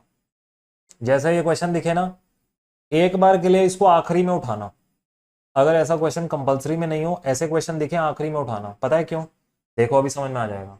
पूरा एएस पूछ लिया उसने इसमें। Suraj limited provides you following information. क्या बोलता है? कह रहा है it received a grant of 40% towards acquisition of machinery worth ₹25 crore. Last में बोलता है how would you treat the above in the books of Suraj limited. अब ये केस बेस्ड क्वेश्चन है, और केस बेस्ड क्वेश्चन में भी 5 पार्ट है, और क्वेश्चन भी 5 नंबर का है। मतलब एक पार्ट का 1 नंबर। लेकिन अब तुम डायरेक्ट आंसर नहीं लिख सकते, तुम्हें एक लाइन प्रोविजन की डालनी पड़ेगी। तो यहां बहुत काम आती है सही प्रेजेंटेशन। अब इसकी सही प्रेजेंटेशन तुमको सीखनी पड़ेगी। देखो अब क्या करना है यहाँ पे। सर जी 40% तुम्हारे पास, तुम्हें क्या है, ग्रांट आ रही है, मतलब 10 लाख रुपए आ रहे हैं। अब तुम्हें एज पर AS 12 accounting for government grant एक कॉमन ऊपर लिख दो। उसके बाद एक प्रोविजन डाल दो, where grant is receive for specific asset, it is either reduce from cost of asset और it is shown as a deferred government grant in the present scenario. फिर उसके बाद यहाँ पर दो, ये 40 लाख का क्या होगा, या तो इस 40% का सॉरी क्या होगा, या तो 25 करोड़ में से लेस होकर दिखेगा एसेट में, या फिर अपने पास अलग से एक डेफर्ड गवर्नमेंट ग्रांट अकाउंट में दिखेगा।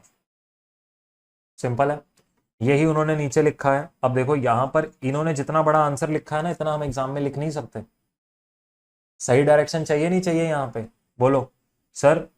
1 लाइनर में आपने अपना प्रोविजन लिखना है, और दूसरे लाइनर में आपने बताना है कि अगर if method 1 is followed then 10 crore would be reduce from the cost of asset and it would now come out to be 15 crores, and agar method 2 is followed then 10 crores would be credited to deferred government grant account.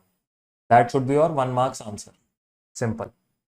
दूसरी चीज बोलता है it received a capital subsidy of 150 lakh from government for setting up of a plant costing 300 lakhs in notified backward area. अब देखो यहां पर ना दो चीजें हैं, यहां पर कैपिटल सब्सिडी आया है और बैकवर्ड रीजन के लिए बोल रहा है। ये दोनों चीजें देखते ही ना मैं इसको प्रमोटर कंट्रीब्यूशन का ग्रांट बोल देता हूं। लेकिन यहां पर मेरे पास एक ये भी चीज आ रखी है कि सर ये तो एक सिंगल प्लांट के लिए है, क्या मैं इसको स्पेसिफिक एसेट वाला ग्रांट भी बोल सकता हूं? बोल सकते हो। इंस्टीट्यूट के भी सजेस्टेड में उन्होंने क्या लिखा है देखते हैं।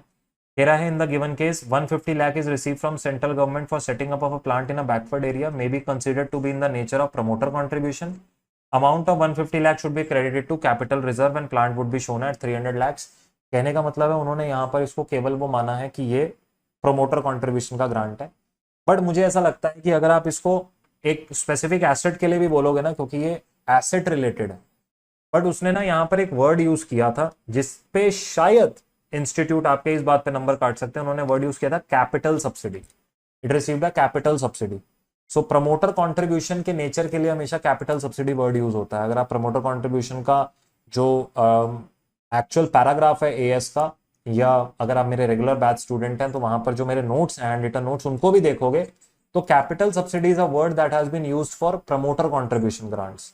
तो इसलिए उन्होंने शायद इसको यहाँ पर सिर्फ और सिर्फ कैपिटल रिजर्व में डाला है। That could be a good instance for saying that. तो इसलिए यहाँ पर ये हमारे क्या हो गया, प्रमोटर कॉन्ट्रीब्यूशन हो गया। दूसरी चीज, तीसरा बोलता है 50 लाख रुपए गवर्नमेंट से आए for setting up of a project for supply of arsenic free water in notified area. अब देखो इस वाले पार्ट में भी सेम चीज चलती है। उन्होंने कहा एक प्रोजेक्ट सेटअप करना है नोटिफाइड एरिया में। जब ऐसे वर्ड यूज करता है तो मेरे मन में आता है प्रमोटर कंट्रीब्यूशन। अब उसने कहीं कैपिटल सब्सिडी वर्ड नहीं लिखा, प्रोजेक्ट के लिए बोला है, रिलेटेड टू सम एसेट है। तो अगेन मैं यही कहूंगा, मेरा यहाँ पे ओपिनियन ये बोलता है कि भाई आप यहाँ पर इसको प्रमोटर कंट्रीब्यूशन भी बोल सकते हो, आप इसको यहाँ पे स्पेसिफिक एसेट वाला भी बोल सकते हो। आओ देखते हैं। कह रहा है भाई 50 लाख रुपए receive from government for setting up of a project in notified area should be credited to capital reserve. मतलब इसने यहाँ पर इसको बोल दिया promoter contribution. Alternatively it is assumed that project consists of capital assets only, then 50 lakh received from government is setting up of a project for supply of arsenic free water should be deducted from cost of asset or treated as a deferred income। मतलब इसने specific asset वाला grant भी बोल दिया। अब ये दोनों तुम्हें लिखने की जरूरत नहीं है, ये सजेस्टेड आंसर है। तुम यहाँ पे कोई एक भी लिखा होगे ना कि भाई मेरे हिसाब से प्रमोटर कंट्रीब्यूशन है, hence should be credited to capital reserve, मेरे हिसाब से स्पेसिफिक एसेट है, हेंस इसको डेफर्ड ग्रांट में जाना चाहिए, that would also be correct. So don't worry about it. Institute दोनों आंसर देते हैं, बट हमारे लिए ये एक गाइडेंस तरीके से ले लो कि हमें जो हमें एक सही लगता है हम वो दे आएंगे तो पूरे नंबर मिलते हैं। ठीक हो गया? ठीक हो गया जी हाँ सर। अगला बोलता है it receive 5 lakh from local authority for providing corona vaccine free of charges. अब ये तो मैंने आपको भी बताया है भाई, ये तो रेवेन्यू नेचर का ग्रांट है, ये पीएनएल में जाएगा। Either it can be reduce from the cost of expense, मतलब जितना खर्चा है तो एक्सपेंस में से कम कर दो, या फिर इनकम साइड पर लिख दो। तुम्हारे पास वो रेवेन्यू नेचर का ग्रांट है एक तरीके से, तो it is grant which is received in the nature of revenue, revenue grant है ये वाला। पॉइंटर नंबर 5 जो है ये बहुत प्यारा पॉइंटर है, यहाँ पे मैक्सिमम स्टूडेंट्स ने गलती करी थी मई 22 में। कहता है it received a performance award, वाह भाई वाह, of 500 lakh from government with a condition of major renovation in power plant. Power plant में मेजर रेनोवेशन का मतलब भाई दिमाग लगाओ, क्या है ये, प्रमोटर कंट्रीब्यूशन या specific asset. Within 3 years Suraj limited income 90% of the amount towards capital expenditure and the balance towards revenue expenditure. उसको ग्रांट आया 500 लाख का, 450 उसने अपने पास यहाँ पे लगा दिए कैपिटल एसेट्स के लिए, और 50 उसने लगा दिए यहाँ पे रेवेन्यू एक्सपेंडिचर के लिए। मैक्सिमम स्टूडेंट्स चलो आंसर करो, तुम आंसर करो, मैं नहीं बोलता।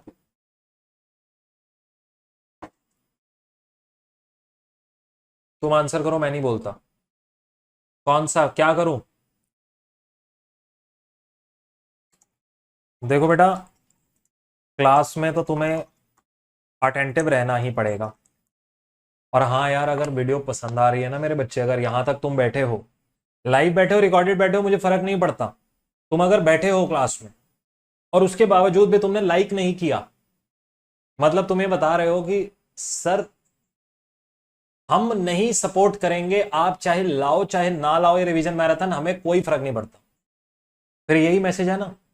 और अगर आप चाहते हो कि अगला सेशन आए और ऐसे सेशंस आते रहें, तो भाई फिर लाइक करो ना यार।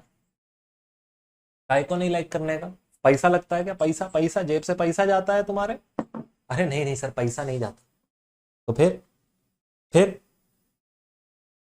हाँ, आंसर में क्या आया? देखो यार, यहां मैक्सिमम स्टूडेंट्स ने एक गलती करी थी। क्या गलती करी थी मैं तुम्हें बताता हूं। बच्चों ने कहा 450 तो हमारा कैपिटल नेचर का ग्रांट हो गया, मतलब उसको तो हम कैपिटल एसेट के लिए मान लेंगे, स्पेसिफिक एसेट। और 50 लाख को उन्होंने बोल दिया था रेवेन्यू नेचर का ग्रांट है। ये कॉमन प्रॉब्लम था, एग्जामिनर का कमेंट आया। जबकि ग्रांट की यूजेज से, very good Nikita, super proud of you, बच्चे ने एकदम सटीक आंसर दिया है कि सर ग्रांट की जब भी हम कैटेगराइजेशन करते हैं, actual utilisation is not to be taken into consideration. भाई मेरे को पैसा आया सरकार से 500 लाख, मैंने उसकी पार्टी कर ली, मैं सारे बच्चों को गोवा ले गया अपने साथ। मैंने कहा चलो बेटा चलो, कौन कौन गोवा चलना चाहता है? फ्लाइट से जाएंगे, फ्लाइट से आएंगे, बिजनेस क्लास। सब स्टूडेंट्स ने फॉर्म भर दिया, मैंने 50 स्टूडेंट्स सिलेक्ट करे और ले गया गोवा। भाई वो तो मेरी मर्जी ना, मैंने ग्रांट कैसे यूज करी, सरकार मेरे से रिकवरी करेगी। जब उन्हें पता लगेगा ये तो विपुल सर तो बच्चों को क्या कहते हैं घुमा फिरा के ला रहे हैं पढ़ाने की बजाय, तो क्या बोलेगी सरकार? मुझे वापस करो पैसा हमारा, है कि नहीं? तो यूटिलाइजेशन से फर्क नहीं पड़ता, फर्क पड़ता है कि तुम्हें किस चीज के लिए मिला था। मिला था तुम्हें पावर प्लांट के लिए, तो याद रखना, मिला है पावर प्लांट के लिए तो स्पेसिफिक एसेट का ग्रांट है। नीचे देख लो, यहाँ पे उन्होंने वही लिखा है। कह रहा है जो 500 लाख आया है, it is reduce from renovation cost of power plant और it will be treated as a deferred income irrespective of the expenditure done by the entity out of it, as it was specifically received for the purpose of major renovation in power plant. However, it may be noted, ये बात आप note करिएगा, later on if it is decided by the government whether grant will have to be refunded or not due to non compliance of conditions attached to the grant. ये सरकार decide करे, ये हमारा decide करने का area नहीं है, ये सरकार डिसाइड करे। समझ में आई बात? ये सरकार डिसाइड करे कि फिर ग्रांट रिफंड होनी है या नहीं होनी है। चलो, बहुत ही बढ़िया मेरे नन्हे मुन्नो, बहुत ही बढ़िया। चलो चलो चलो चलो चलो, शुरू करें अगला। यस भाई, खत्म हो गया ये। अच्छा सर, बाकी के क्वेश्चंस, बेटा बाकी के क्वेश्चंस अगर आप लोगों को करने हैं तो देखो यार, या तो आप सेल्फ कर सकते हो, टू बी वेरी ऑनेस्ट, आप PYQ RTP MTPs डाउनलोड कर लो। अगर आपको चाहिए तो आप इस बुक को ऑर्डर कर सकते हो, सिंपल सी बात है। एक एक क्वेश्चन रिवीजन मैराथन में नहीं हो पाएगा, आप अपने पास सेल्फ घर पे देख लेना। बुक चाहिए हो तो मेरा नंबर कहाँ है सर, आपके नंबर पर हम मैसेज कर देंगे, 9310226047। आई विजन की वेबसाइट पर भी लिस्टेड है। बहुत टाइम से रिक्वेस्ट आ रहा था कि सर मैनुअल अवेलेबल करवा दीजिए, अवेलेबल मैंने करवा दिया है। आपको सारे क्वेश्चंस करने हो, पूरे सारे के सारे चैप्टर्स, सारे के सारे as along with MCQ case based questions, वो सब भी कवर्ड है मेरी बुक में, तो आप अपने लिए ऑर्डर कर लीजिएगा, ठीक है। चलो आओ, अब आते हैं एएस 14 पे। एएस 14 पे, अच्छा वैसे तो मैंने टेलीग्राम चैनल का लिंक इस वीडियो के डिस्क्रिप्शन में डाल दिया है, जहां मेरे ये नोट्स आने वाले हैं। अगर किसी को लेट सपोज वो लिंक डिस्क्रिप्शन में नहीं मिल रहा है, नहीं मिलता, तो ये ना मेरे नोट्स में भी मैंने हर जगह डाल दिया है। ये रहा मेरा वो, आप टेलीग्राम पे जाके CA विपुल लिखोगे विदाउट एनी स्पेस, स्पेस मत डालना बीच में, CA विपुल लिखोगे एज इट इज, तो आपको मेरा चैनल मिल जाएगा जहां ये नोट्स मिलेंगे, ठीक है। तो आप वहां से जाके फिर एक्सेस कर लो, या लिंक डिस्क्रिप्शन में है, वहां से एक्सेस कर लो। बाकी यार फॉलो वॉलो कर लेना इंस्टाग्राम पे, थोड़ा बहुत प्यारा प्यारा मोटिवेशनल कंटेंट डालता हूँ वहां पे, आप लोगों के लिए गाइडेंस कंटेंट डालता हूँ। यूट्यूब पे नहीं डालता, वो वाले छोटे छोटे रील्स होते हैं 30 सेकंड्स के, तो आप जाके सर्च करेंगे आपको मिल जाएगा, ठीक है, ओके। और हाँ यार ज़रूर सब्सक्राइब करना दोस्त, चैनल को सब्सक्राइब करके रखना, आपका ही फायदा होगा, आपको ही नोटिफिकेशन आएगा, ठीक है। चलो AS14 स्टार्ट करें। भाई AS14 ऐसा टॉपिक है, 14 नंबर फ्री के, सीरियसली बोल रहा हूँ, ये डील किसी को मत बता देना, 14 नंबर फ्री के मिलने वाले हैं, बिल्कुल एकदम मुफ्त। कैसे सर, हमसे तो अमेलगमेशन का क्वेश्चन ही नहीं होता, आप कह रहे हो 14 नंबर फ्री के मिलेंगे? हाँ फ्री के मिलेंगे। मैं ना आज तुमको रिवीजन में एक्चुअली में वो की एरियाज बताता हूँ जो तुम अगर देखकर चले गए, ऐसा नहीं होगा अमेलगमेशन का क्वेश्चन ना निकले। देखो तुम्हें बैलेंस शीट बनानी आनी चाहिए, वो तो फाउंडेशन से सिखा रहा हूं ना, बैलेंस शीट तुमको आनी चाहिए। मैं तुम्हारे कॉन्सेप्ट नीचे के क्लियर कर देता हूँ, शेड्यूल 3 आना चाहिए, बस इतनी सी रिक्वायरमेंट है, 14 नंबर फ्री के। अब देखो यार ओवरऑल लेवल पर ना, यहाँ पे वैसे तो मैंने ये पूरा डिवाइड किया है तुम्हारे लिए 5 पार्ट्स में। ओफ 5 पार्ट्स, इतना ज्यादा। रियलिटी बोलूं, 5 में से ना की एरियाज 3 है, 1 2 और 3। सीरियसली ये 3 की एरियाज हैं जहां से आपका प्रैक्टिकल क्वेश्चन आएगा। अमेलगमेशन में 1 रुपए की थ्योरी याद करने की जरूरत नहीं है, अमेलगमेशन के 1 रुपए की भी थ्योरी नहीं आने वाली, आएगा पूरे 14 नंबर का प्रैक्टिकल क्वेश्चन। तो इसलिए अगर कहीं से भी तुम पढ़ रहे हो और थ्योरी में रटने में लगे हुए हो तो छोड़ देना, सिंपल बोलूंगा, छोड़ देना, सीधी बात, नो बकवास। स्प्राइट क्लियर है? हाँ सर क्लियर है। चलो मीनिंग पढ़ो अमेलगमेशन का, क्या मीनिंग होता है? अमेलगमेशन माने 2 कंपनियां मिल गई यार, मर्ज हो गई, काम खत्म। वो कह रही हैं मिलकर बिजनेस करेंगे, बस इतना अंडरस्टैंडिंग होना चाहिए तुम्हारे को। क्या बोलता है? Merger of 2 or more entities into a 1 entity, या तो एक entity one takes over or one takes over the other by outright purchase, या तो दूसरी मतलब पहली वाली दूसरी को एक्वायर कर लेती है, या तो दोनों मर्ज हो गई, वोडा आइडिया मर्ज हो गया, एक कंपनी बन गई, या पहली वाली ने दूसरे वाली को एक्वायर कर लिया, जोमेटो ने ग्रोफर उठा लिया मार्केट से, सिंपल, और उसको ब्लिंकिट बना दिया, सिंपल। हाँ सर, तो अमेलगमेशन वो चीज़ है, और क्या है। अच्छा अरेंजमेंट्स की बात करते हैं, कितने तरीके के होते हैं? 3 तरीके के होते हैं अमेलगमेशन, 2 एंटिटी मिलकर एक बनती है। अच्छा ये जो 3 तरीके के अरेंजमेंट्स है ना, सुनो मेरी बात, इसका एक बेसिक अंडरस्टैंडिंग रखना, ये MCQ में ना पूछ ले वो केस दे के कि भाई ये 2 एंटिटीज थी, अभी एक हो रही हैं, या एक ने दूसरे को एक्वायर किया, तो बोलो ये अमेलगमेशन है, एक्सटर्नल रिकंस्ट्रक्शन है, या एब्जॉर्प्शन है। तो एक अंडरस्टैंडिंग रखना, MCQ में डाल सकता है वो, ठीक है। अब अमेलगमेशन की बात करो, 2 एंटिटीज मिलके एक बन गई यार, वोडा आइडिया एक हो गई, खत्म हो गया। 2 entities amalgamate to form 1, A+B = C limited, दोनों ने मिलकर एक कंपनी बना दी, काम खत्म। अब्जॉर्प्शन क्या होता है? एक कंपनी ने दूसरे को टेक ओवर कर लिया, भाई वोडा ने आइडिया को, सॉरी जोमेटो ने ग्रोफर को एक्वायर कर लिया और ब्लिंकिट बना दिया उसको, तो अब्जॉर्प्शन हुआ ना वहां पे। हाँ सर। एक्सटर्नल रिकंस्ट्रक्शन क्या होता है? भाई आई विजन ने, आज हम थे आई विजन एजुकेटर्स लिमिटेड, अपनी ही कंपनी लिक्विडेट करी और same set of share holders के साथ आई विजन एजुकेशन लिमिटेड बना दी। मतलब पुरानी कंपनी लिक्विडेट कर same set of share holders के साथ नई कंपनी बना देना, उसको बोलते हैं क्या? एक्सटर्नल रिकंस्ट्रक्शन, खत्म। Old entity loss making liquidated and new entity form to take over. अब इसके पीछे लॉजिक्स होते हैं, ऐसा वो क्यों करते हैं, क्या करते हैं, कैसे करते हैं, सब कुछ रेगुलर बैच में, ठीक है। अगर वो सारी चीजें जाननी होंगी तो फिर रेगुलर बैच में आ जाओ, समय ज्यादा होता है, मैं डिटेल में बात कर पाता हूँ, डिटेल में एग्जांपल्स दे पाता हूँ, डिटेल्ड नोट्स दे पाता हूँ अपने, अब यहाँ पे समय ही कम है तो ये सारी बातें कवरेज नहीं है।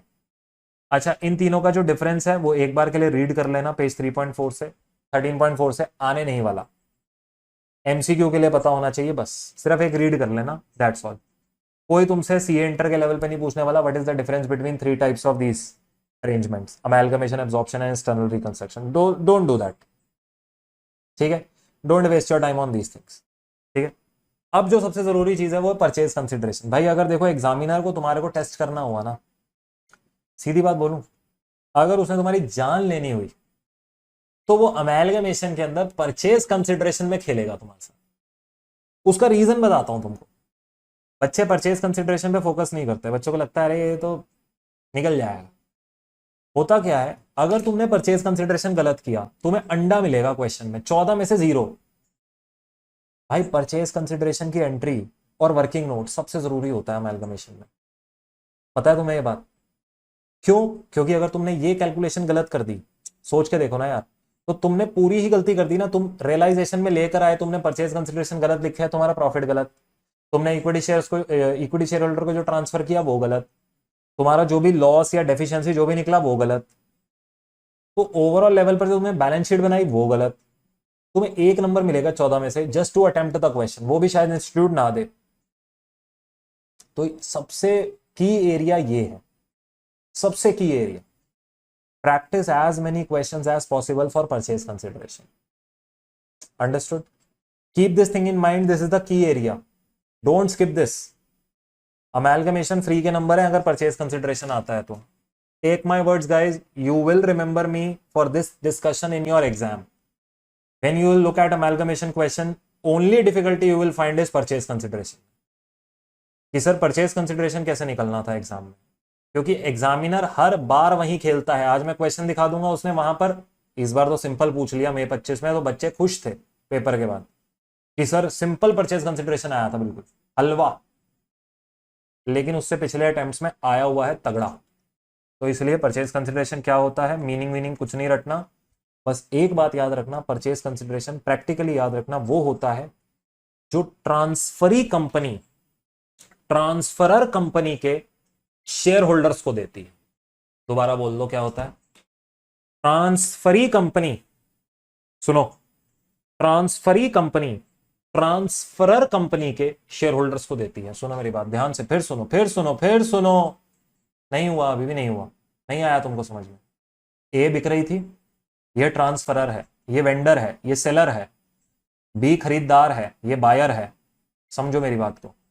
इसके जो शेयर होल्डर्स को बी कुछ भी देगा, इसके शेयर होल्डर को इसने शेयर दिए, डिबेंचर दिए, कैश दिया, सोना दिया, जो मर्जी दिया इसको, वो सब परचेज कंसिडरेशन, समझ गए?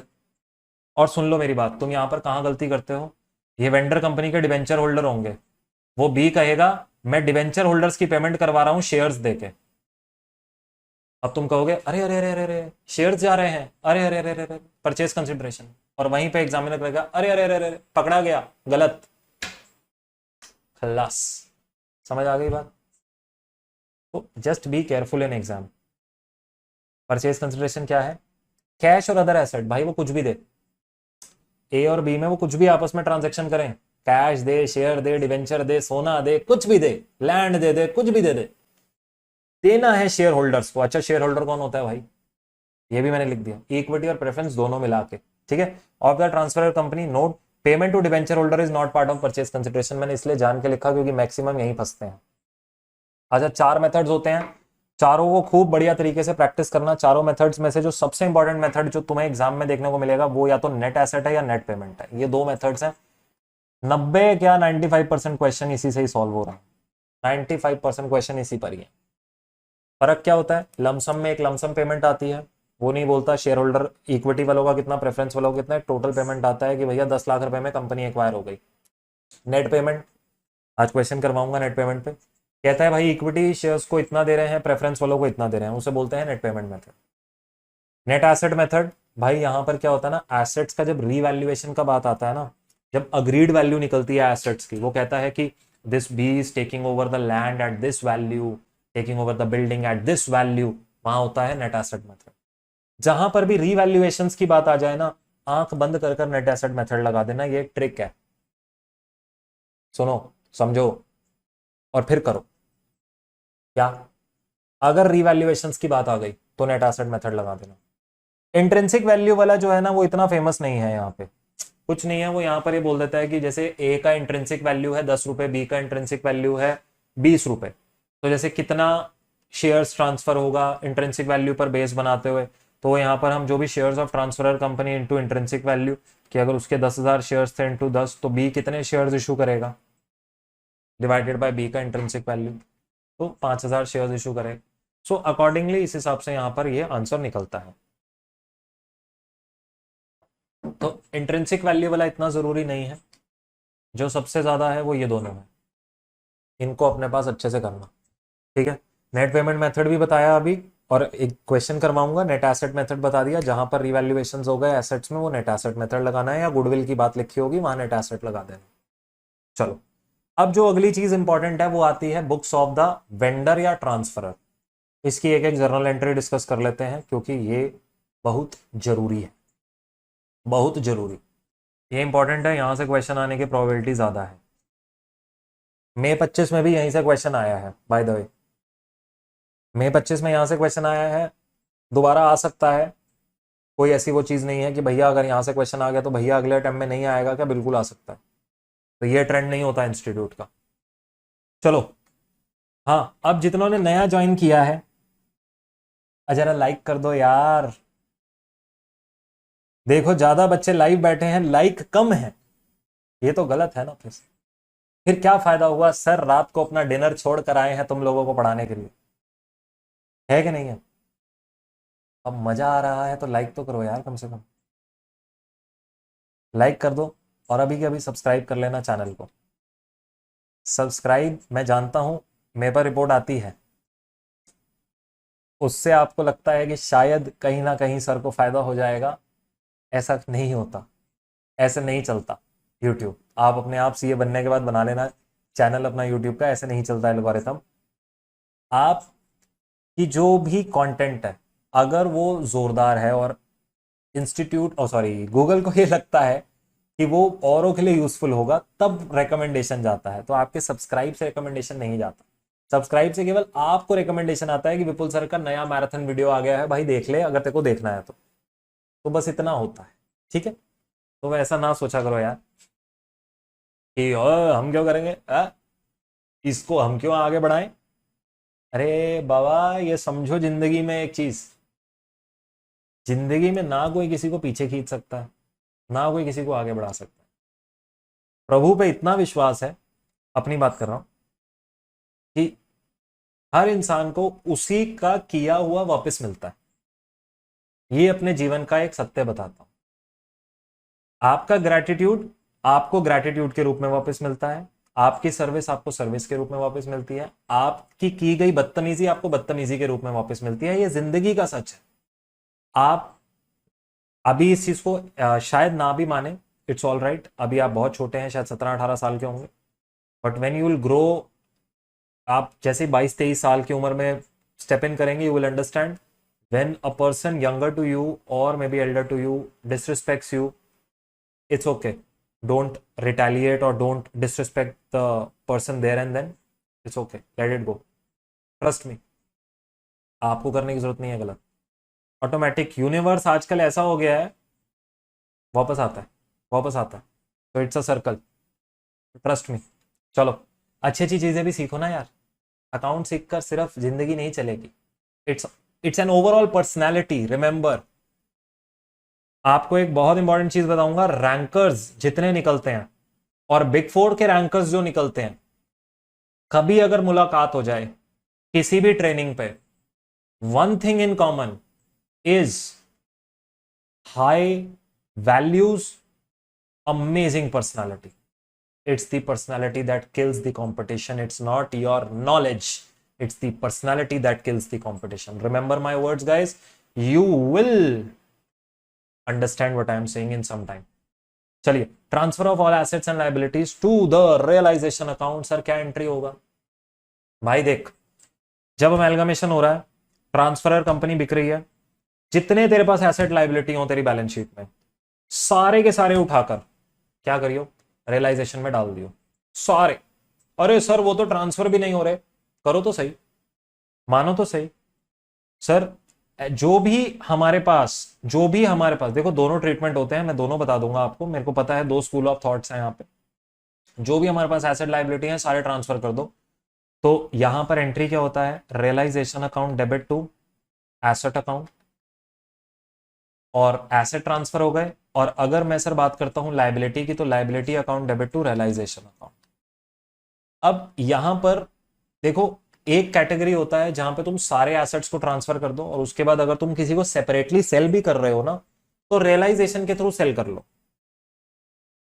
लेकिन एक अदर अप्रोच भी है जहां पर कुछ अकाउंटेंट्स, कुछ जो कंपनीज हैं वो ये भी ट्रीटमेंट देती हैं कि जितने एसेट्स अमेलगमेशन में गए हैं केवल उतनों को रियलाइजेशन में डालो, because this account is specific to the transferee.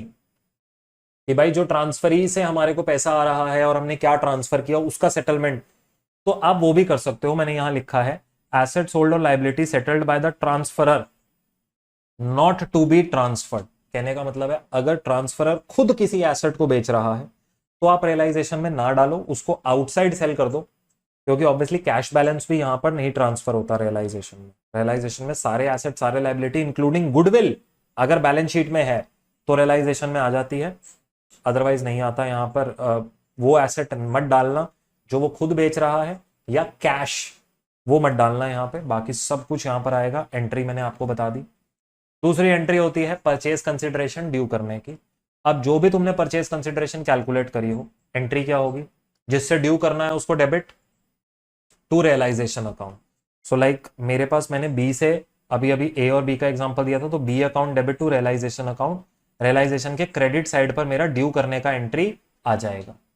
और जब कंसिडरेशन मुझे रिसीव होगा, when I will receive that consideration, what would be the entry.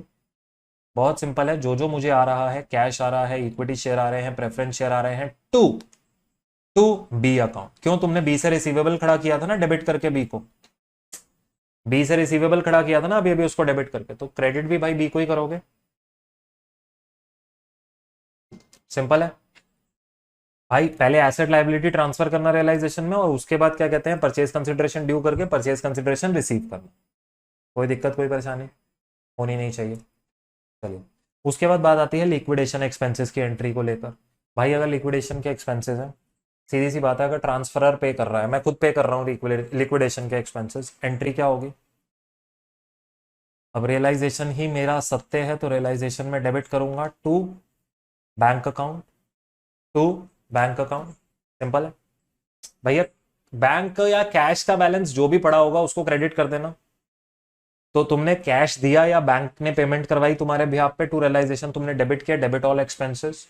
और यहीं पर अगर बात यह आ जाती है कि ट्रांसफरी कंपनी पे करेगी, अगर ट्रांसफरी कंपनी पे कर रही है, इसमें दो सिनेरियोज होते हैं कि भाई सीधा पेमेंट वो करवाएंगे या फिर हम पहले पे करवा दें और वो हमें रीइंबर्स करेंगे। अगर सीधा वो पेमेंट करवा रहे हैं फिर तो नो एंट्री। अगर उन्होंने डायरेक्ट पेमेंट करवा दिया, अगर उन्होंने डायरेक्ट पे कर दिया तो नो एंट्री, यहां पर कोई एंट्री नहीं आएगी, नो एंट्री। और अगर रीइंबर्समेंट की बात आ जाए क्वेश्चन में कि भैया रीइंबर्स हो रहा है, उस केस में मेरे नन्हे मुन्नो पहले तुम क्या करना, डेबिट कर देना ये ट्रांसफरी को, मतलब तुम एंट्री कर देना B account debit to bank account.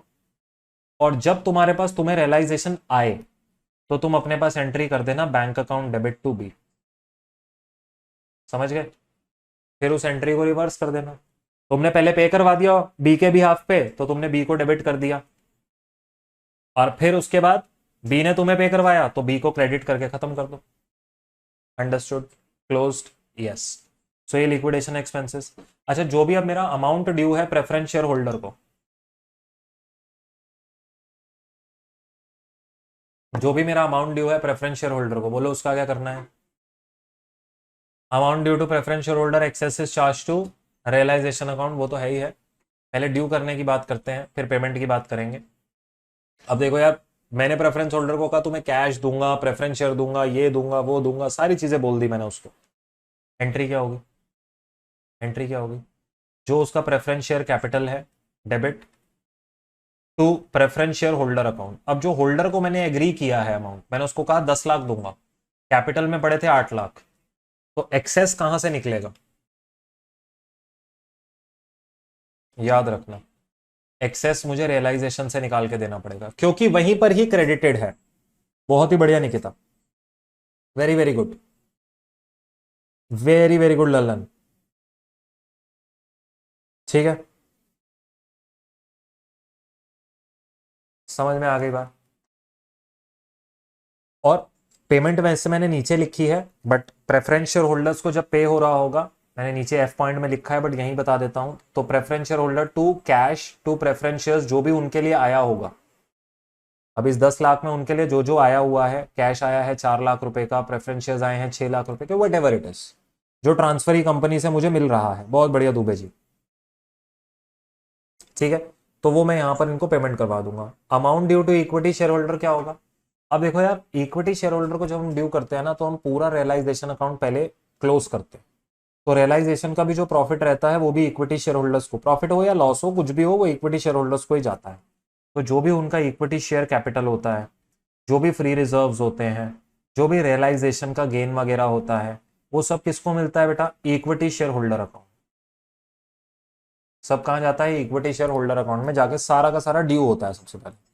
और जब पेमेंट की बारी आती है, फिर वही जो इक्विटी शेयर होल्डर्स को के लिए आया हुआ कैश है, इक्विटी शेयर्स हैं, डिबेंचर्स हैं, वट एवर इट इज, जो भी हमें आया था, जैसे जब यहाँ पे हमने इधर ड्यू किया था ना, अगर आपको याद हो, परचेज कंसिडरेशन ड्यू करता बी टू रियलाइजेशन, और जब रिसीव किया था तो cash, equity share, preference shares, debentures, whatever we have received, जो जो हमने रिसीव किया है उसको हम अपनी बुक्स में डेबिट कर देते हैं, एज एन एसेट खड़ा कर देते हैं, और वो एसेट उठाकर लास्ट में इक्विटी शेयर होल्डर्स को जितना बचा होता है, उनके नाम का जो आया होता है, सब उनको दे देते हैं। और इसी के साथ मेरे जो बुक्स होते हैं ऑफ द ट्रांसफरर वो क्लोज हो जाते हैं। दैट्स इट, ये है पूरा understanding. That's it, this is the understanding. बात समझ में आ रही है? गेटिंग माई पॉइंट मेरे नन्हे मुन्नो? बहुत बढ़िया, बहुत बढ़िया। बुक्स ऑफ परचेजर या वेंडर की बात करते हैं। इसके बाद सिंपली हमारे पास एक गुडविल का ट्रीटमेंट है। ये परचेजर की किताबें जरा थोड़ी 2 पेज की अच्छी चलेंगी, लंबी है। और उसके बाद हमारे पास गुडविल का ट्रीटमेंट है। गुडविल के ट्रीटमेंट को पहले बता देते हैं, थोड़ा सा आपके लिए रिलैक्स आ जाएगा। सेलर की बुक समझ ली, अब गुडविल का ट्रीटमेंट समझो। भाई गुडविल देखो कहां जनरेट होती थी? अमेलगमेशन में, in the nature of purchase होता था, और जब लॉस ऑन अमेलगमेशन होता। So in the books of buyer in the books of buyer मेरी गुडविल जनरेट होती थी। यस और नो? Yes sir. अब गुडविल जब जनरेट हो रही है मेरे पास, तो उसका ट्रीटमेंट क्या होना है? वो भी AS14 बताता है बेटा। AS26 जो है, AS26 जो है, वो कहता है अगर कोई गुडविल है इन रिलेशन टू अमेलगमेशन, तो उसका ट्रीटमेंट AS14 बताएगा। तो इसलिए AS14 में लिखा गया है। तो कहता है जो भी गुडविल आ रही है वो अमोर्टाइज करनी है इन systematic and rational manner over it's useful life. अब यूजफुल लाइफ कैसे निकलेगी, उसके लिए भी AS14 ने बताया। कहता है बहुत डिफिकल्ट टू एस्टिमेट है बाबा, गुडविल का यूजफुल लाइफ नहीं निकाल सकते आप। तो take a period not exceeding 5 years, company अपना डिसीजन ले सकती है। 5 साल तक राइट ऑफ दे सकते हैं, मतलब अप टू 5 ईयर्स तक आप लाइफ ले सकते हैं। अब किसी ने उठकर कह दिया सर ऐसे थोड़ी ना, मेरे को तो पता है मेरे गुडविल की वैल्यू जो आई है उसकी वैल्यूएशन ऐसी है कि मेरे को 10 साल तक फायदा मिलेगा इस अमेलगमेशन का। हाँ, तुम जस्टिफाई कर सकते हो, तो you can take a longer period if you can justify it. if you can justify that longer period, so you can take that longer period, that's not an issue. but ultimately जो AS ने कहा है, AS कहता है देखो कुछ एक basic प्रजम्पशंस हैं, और गुडविल को लेके ये प्रजम्पशन है AS14 की, कि भाई सिंपली अगर बोला जाए तो 5 साल उसकी लाइफ होगी मैक्सिमम, जिसमें तुम्हें उसे राइट ऑफ करना है। तो गुडविल 10 लाख की आई तो over a period of 5 years please do right it of in your books, in your books. समझ में आई जी बात? अरे सर मैंने मान लिया आज आई विजन ने एक्वायर कर लिया जियो हॉटस्टार को, ओफो, हाँ सर हाँ ये सत्य है। ये देखो आई विजन ने एक्वायर कर लिया जियो हॉटस्टार को, और ये जियो हॉटस्टार के पास हमारे पैसे जो राइट्स थे, जो इनके स्ट्रीमिंग राइट्स एंड ऑल ये सब जो चीजें थी, इन सब का भी अब मेरे पास आ गया अधिकार। अब क्या होता है ना इस केसेस में, मैंने बोला कि सर मैंने आज कुछ एक्स्ट्रा पे कर दिया इनके एक्विजिशन में, तो मेरे को ये गुडविल जनरेट हुई है 10 करोड़ की। अब मैं इसको जस्टिफाई कैसे करने जाऊं? बच्चा कहता है कैसे जस्टिफाई करूं सर मैं? भाई अब यहां पर ये देखा जाता है कि जो मैंने 10 करोड़ एक्स्ट्रा पे करे हैं, इस एक्विजिशन का बेनिफिट मुझे कितने साल के लिए हो। इनके स्ट्रीमिंग राइट्स हैं, इनके पास और एक्सक्लूसिव राइट्स हैं, उसके बेसिस पर जो एक्सपर्ट्स होते हैं वो ये बोलते हैं ये जो आपने बिजनेस एक्वायर किया है, इसका जो स्ट्रैटेजिक आपका अमेलगमेशन हो रहा है, उससे आपको 10 ईयर्स का बेनिफिट होगा, 8 ईयर्स तक का benefit extra over and above market होगा। तो आप वहां से जस्टिफाई करते हैं कि मेरी जो ये लाइफ है गुडविल की, ये नॉट 5 ईयर्स है, it is more than 5 years. But उसको जस्टिफाई करना डिफिकल्ट होता है। ऑडिटर जब आता है, ऑडिट पढ़ रहे हो ना तुम, ऑडिटर आते ही क्या करता है? सबसे पहले सवाल करता है, कैसे किया, क्यों किया, क्या रूल थे, क्या एस्टिमेट्स थे, किससे एक्सपर्ट एडवाइस ली। ऑडिटर आके सवाल पूछता, तो उनको जस्टिफाई ऑडिटर को करना पड़ता है कि भाई ये है हमारे जस्टिफिकेशन। नहीं मानेगा ऑडिटर, तो भाई फिर ऑडिट रिपोर्ट में वो या तो वो 5 साल पे लाएंगे कंपनी, या वो ऑडिट रिपोर्ट में क्वालिफिकेशन देगा। Understood? So it is like this circle. Accounts, आप सिर्फ अकाउंट्स के पर्सपेक्टिव से नहीं जा सकते, आपको अकाउंट्स के साथ साथ ऑडिट भी एक पर्सपेक्टिव जोड़ना पड़ता है कि मैं ये कर रहा हूं स्टैट्यूटरी कंप्लायंसेस, तो भाई इसका अल्टीमेट जवाब देना है मुझे।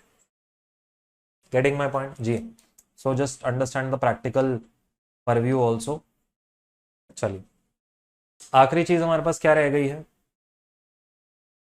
आखिरी चीज रह गई है सर बुक्स ऑफ परचेजर और वेंडर। बुक्स ऑफ परचेजर और वेंडर, वेंडर की किताबें माने ये क्या लिख दिया, बुक्स ऑफ परचेजर और वेंडर?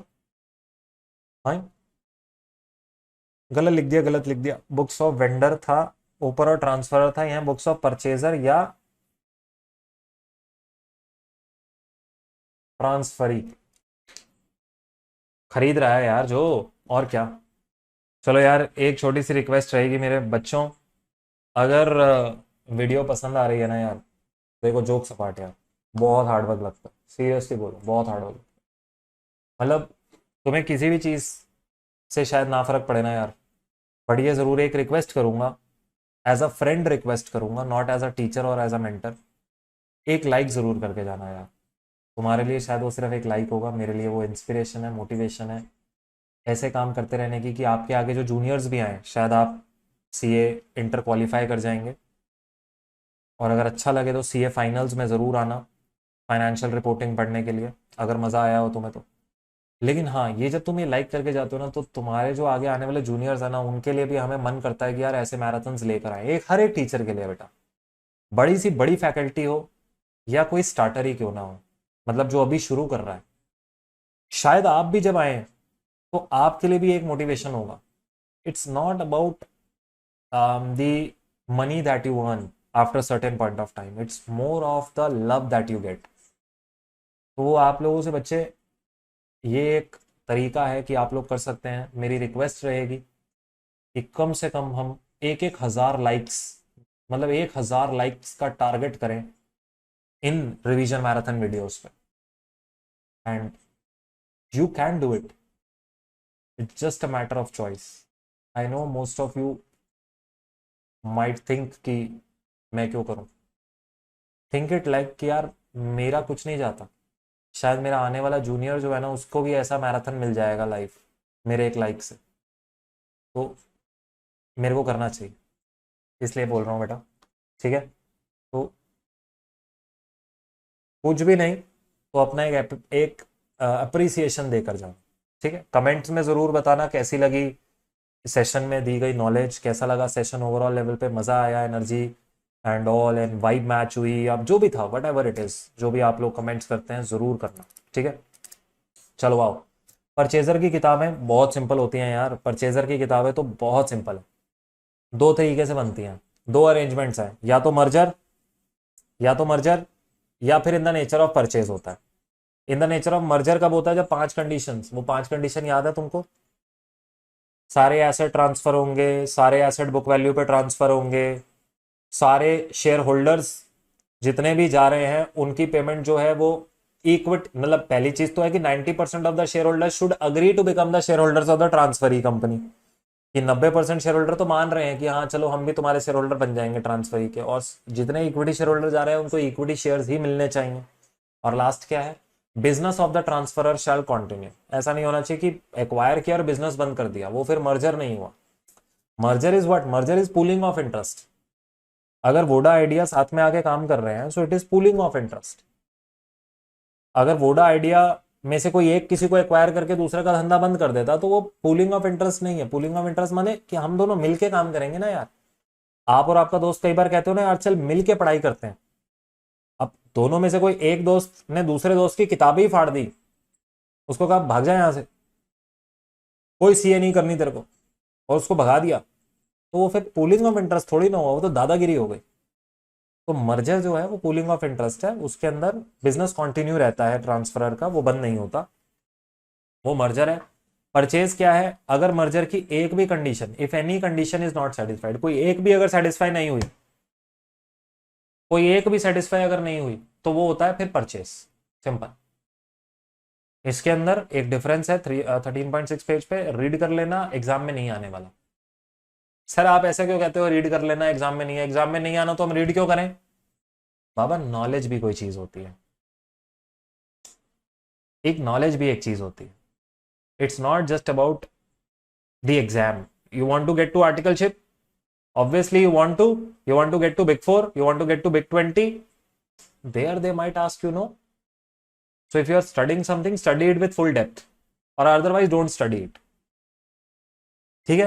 ब्रॉडली अकाउंटिंग डिफरेंसेस 3 होते हैं, मैंने तीनों यहाँ पे लिस्ट डाउन कर दिए हैं मर्जर और परचेज के केस में। एसेट लायबिलिटी मर्जर में बुक वैल्यू पे ट्रांसफर होती है, परचेज के अंदर एग्रीड वैल्यू या बुक वैल्यू कुछ भी हो सकता है।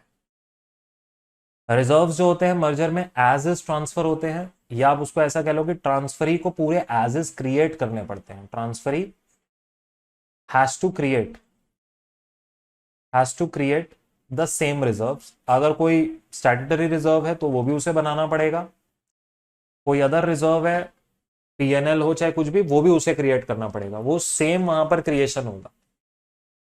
कई बच्चे ट्रांसफर से समझते हैं, कई बच्चे क्रिएशन से समझते हैं, दोनों बता दिया। परचेज में क्या होता है, जो फ्री रिजर्व्स होते हैं वो शेयर होल्डर्स को मिल जाते हैं, और जो स्टैट्यूटरी रिजर्व्स होते हैं वो अमेलगमेशन एडजस्टमेंट अकाउंट, याद आ रहा है, उनके लिए हम क्या करते हैं, amalgamation adjustment account to statutory reserve. Entry क्या है, फ्री रिजर्व तो ट्रांसफर हो जाते हैं, मतलब शेयर होल्डर को ट्रांसफर हो जाते हैं। यहां मैंने क्या लिखा है, नो ट्रांसफर का मतलब बाबा कि आगे ट्रांसफर ही कंपनी को नहीं जाते, इसका ये मतलब है। और स्टैट्यूटरी रिजर्व्स क्या है, वो using amalgamation adjustment reserve transfer होते हैं। तो एंट्री क्या करता है, transfer, amalgamation adjustment reserve to this specific statutory reserve. और मेरे नन्हे मुन्नो, जो प्रॉफिट या लॉस होता है ट्रांसफर पे, अब मर्जर के केस में क्या है, वो तो पीएनएल में ही ट्रांसफर होता है। मर्जर में जो भी प्रॉफिट या लॉस होगा उसमें कोई गुडविल मत बना देना, वो पीएनएल में जाएगा। लेकिन परचेज के केस में क्या होगा मेरे नन्हे मुन्नो, अगर लॉस हुआ तो गुडविल और प्रॉफिट हुआ तो कैपिटल रिजर्व। ठीक है, अगर डेबिट का बैलेंस बच रहा है तो गुडविल, क्रेडिट का बैलेंस बच रहा है तो कैपिटल रिजर्व। सिंपल, क्लियर, एकदम मस्त। जी हाँ, चलो जी, चलो जी, बहुत बढ़िया बहुत बढ़िया बहुत बढ़िया। Yes sir, yes, yes sir, yes. और बताओ भाई।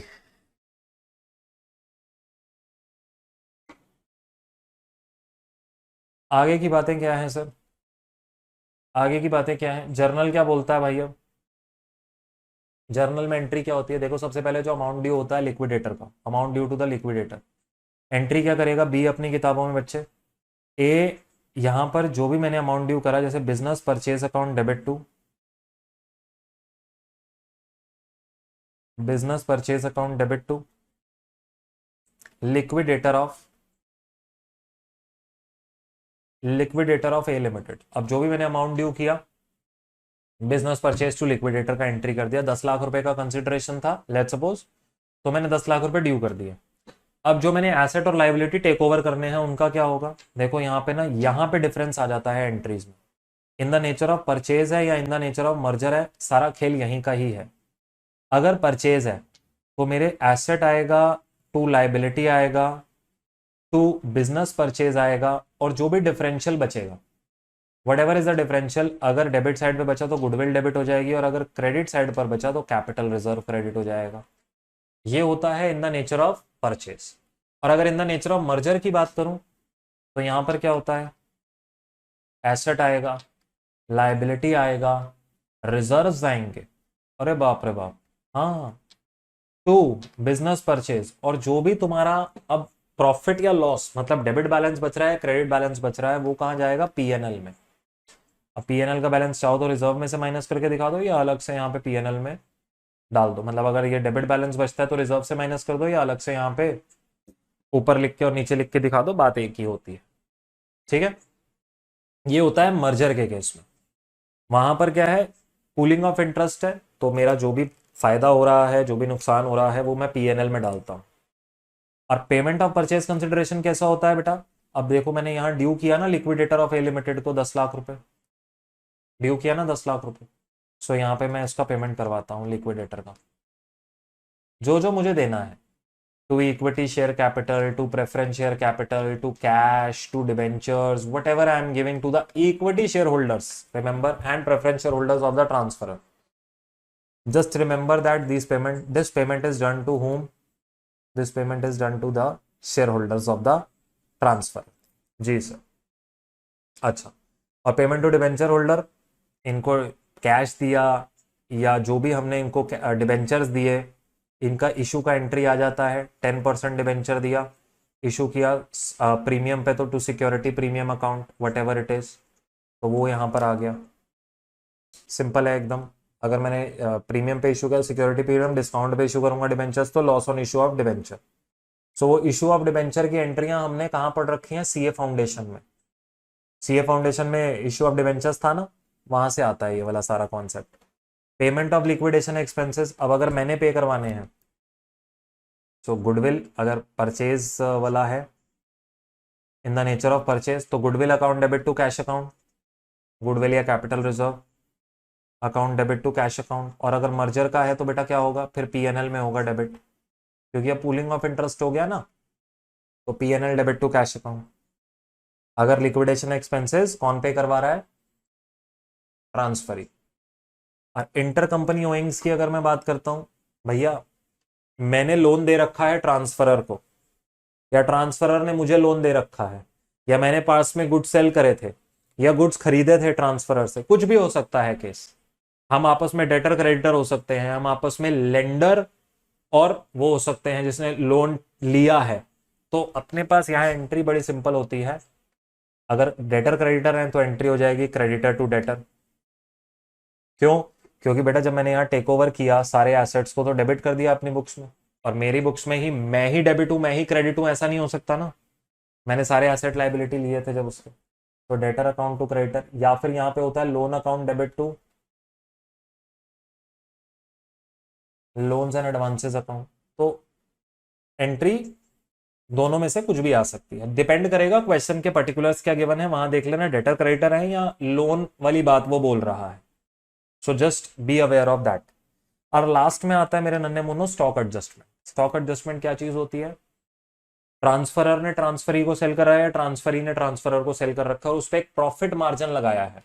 सो जो भी अनसोल्ड इन्वेंट्री होती है, माने जो क्लोजिंग स्टॉक है, जो अभी भी इन्वेंट्री लाइंग इन स्टॉक है, जो भी मेरा क्लोजिंग स्टॉक है मेरे नन्हे मुन्नो, उसके लिए मैं बात कर रहा हूं, अगर उसमें कोई लोडिंग इंक्लूडेड है, उसमें अगर कोई लोडिंग इंक्लूडेड है, उसकी बहुत सिंपल एक एंट्री होती है अपने पास। अगर परचेज का केस है, in the nature of purchase अगर हो रही है एंट्री, तो goodwill account debit to stock account. सुनो, अगर in the nature of purchase होता है तो फिर उस केस में मेरे नन्हे मुन्नो एंट्री क्या होता है, goodwill account debit to stock account. और अगर in the nature of merger हुआ तो एंट्री क्या होगा मेरे बच्चे, sir PNL account debit to stock account. अब यहाँ पर ना अलग अलग केसेस होते हैं कि ट्रांसफरी का स्टॉक है या ट्रांसफरर का, एक एंट्री बना लो काम चल जाएगा। सिंपल है, इसके साथ चल लो। बस ये देखना परचेज का नेचर है या मर्जर का नेचर है और काम चल जाए। ठीक हो गई बात? चलो बहुत बढ़िया। इसी के साथ हमारे पास जो ये हमारा नोट्स का डिस्कशन है ये खत्म होता है। चलो आओ देखो question number 1। Following is the summarized balance sheet of pickles limited as on 31 March 2025। ये उनकी बैलेंस शीट है। अब तुम्हें शेड्यूल 3 की बैलेंस शीट मैंने कहा था बस ये आनी चाहिए। Share capital, reserve surplus, long term liabilities में long term sorry non current liabilities में long term borrowings, long term provisions, current liabilities में ट्रेड पेबल्स, ओसीएल, और नॉन करंट एसेट्स में PP, intangible assets, current asset में inventory, trade receivable, cash and cash equivalent.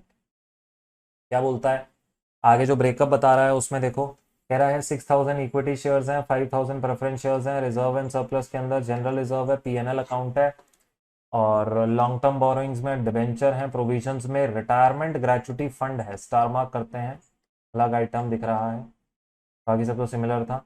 Land, building, plant, machinery, furniture and fittings, intangible assets के अंदर मेरे पास patents पड़े हैं और तो कुछ नहीं है। 31 मार्च पर देखो, अब देखो जिस जिसको परचेज कंसिडरेशन में दिक्कत आती है वो यहाँ पर देखना। तो 31 मार्च पर foods limited acquire the business of pickles limited. Food limited pickles limited के बिजनेस को एक्वायर कर रहा है ऑन फॉलोइंग टर्म्स। बुक्स किसकी मांगी हैं? You are required to pass the necessary journal entries and prepare realization account and cash account in the books of pickle limited. कौन है वही पिकल लिमिटेड? ट्रांसफरर है, ट्रांसफरर है या ट्रांसफरी है? क्या है ये? तुम बताओ, ए है या बी है? ट्रांसफरर है या ट्रांसफरी है?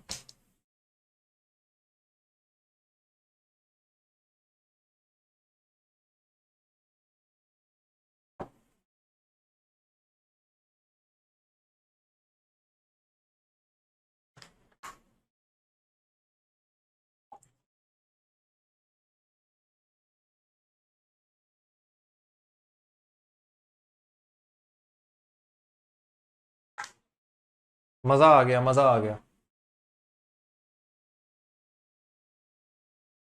सर ये कौन है? ट्रांसफरर है। Very very good, very very good.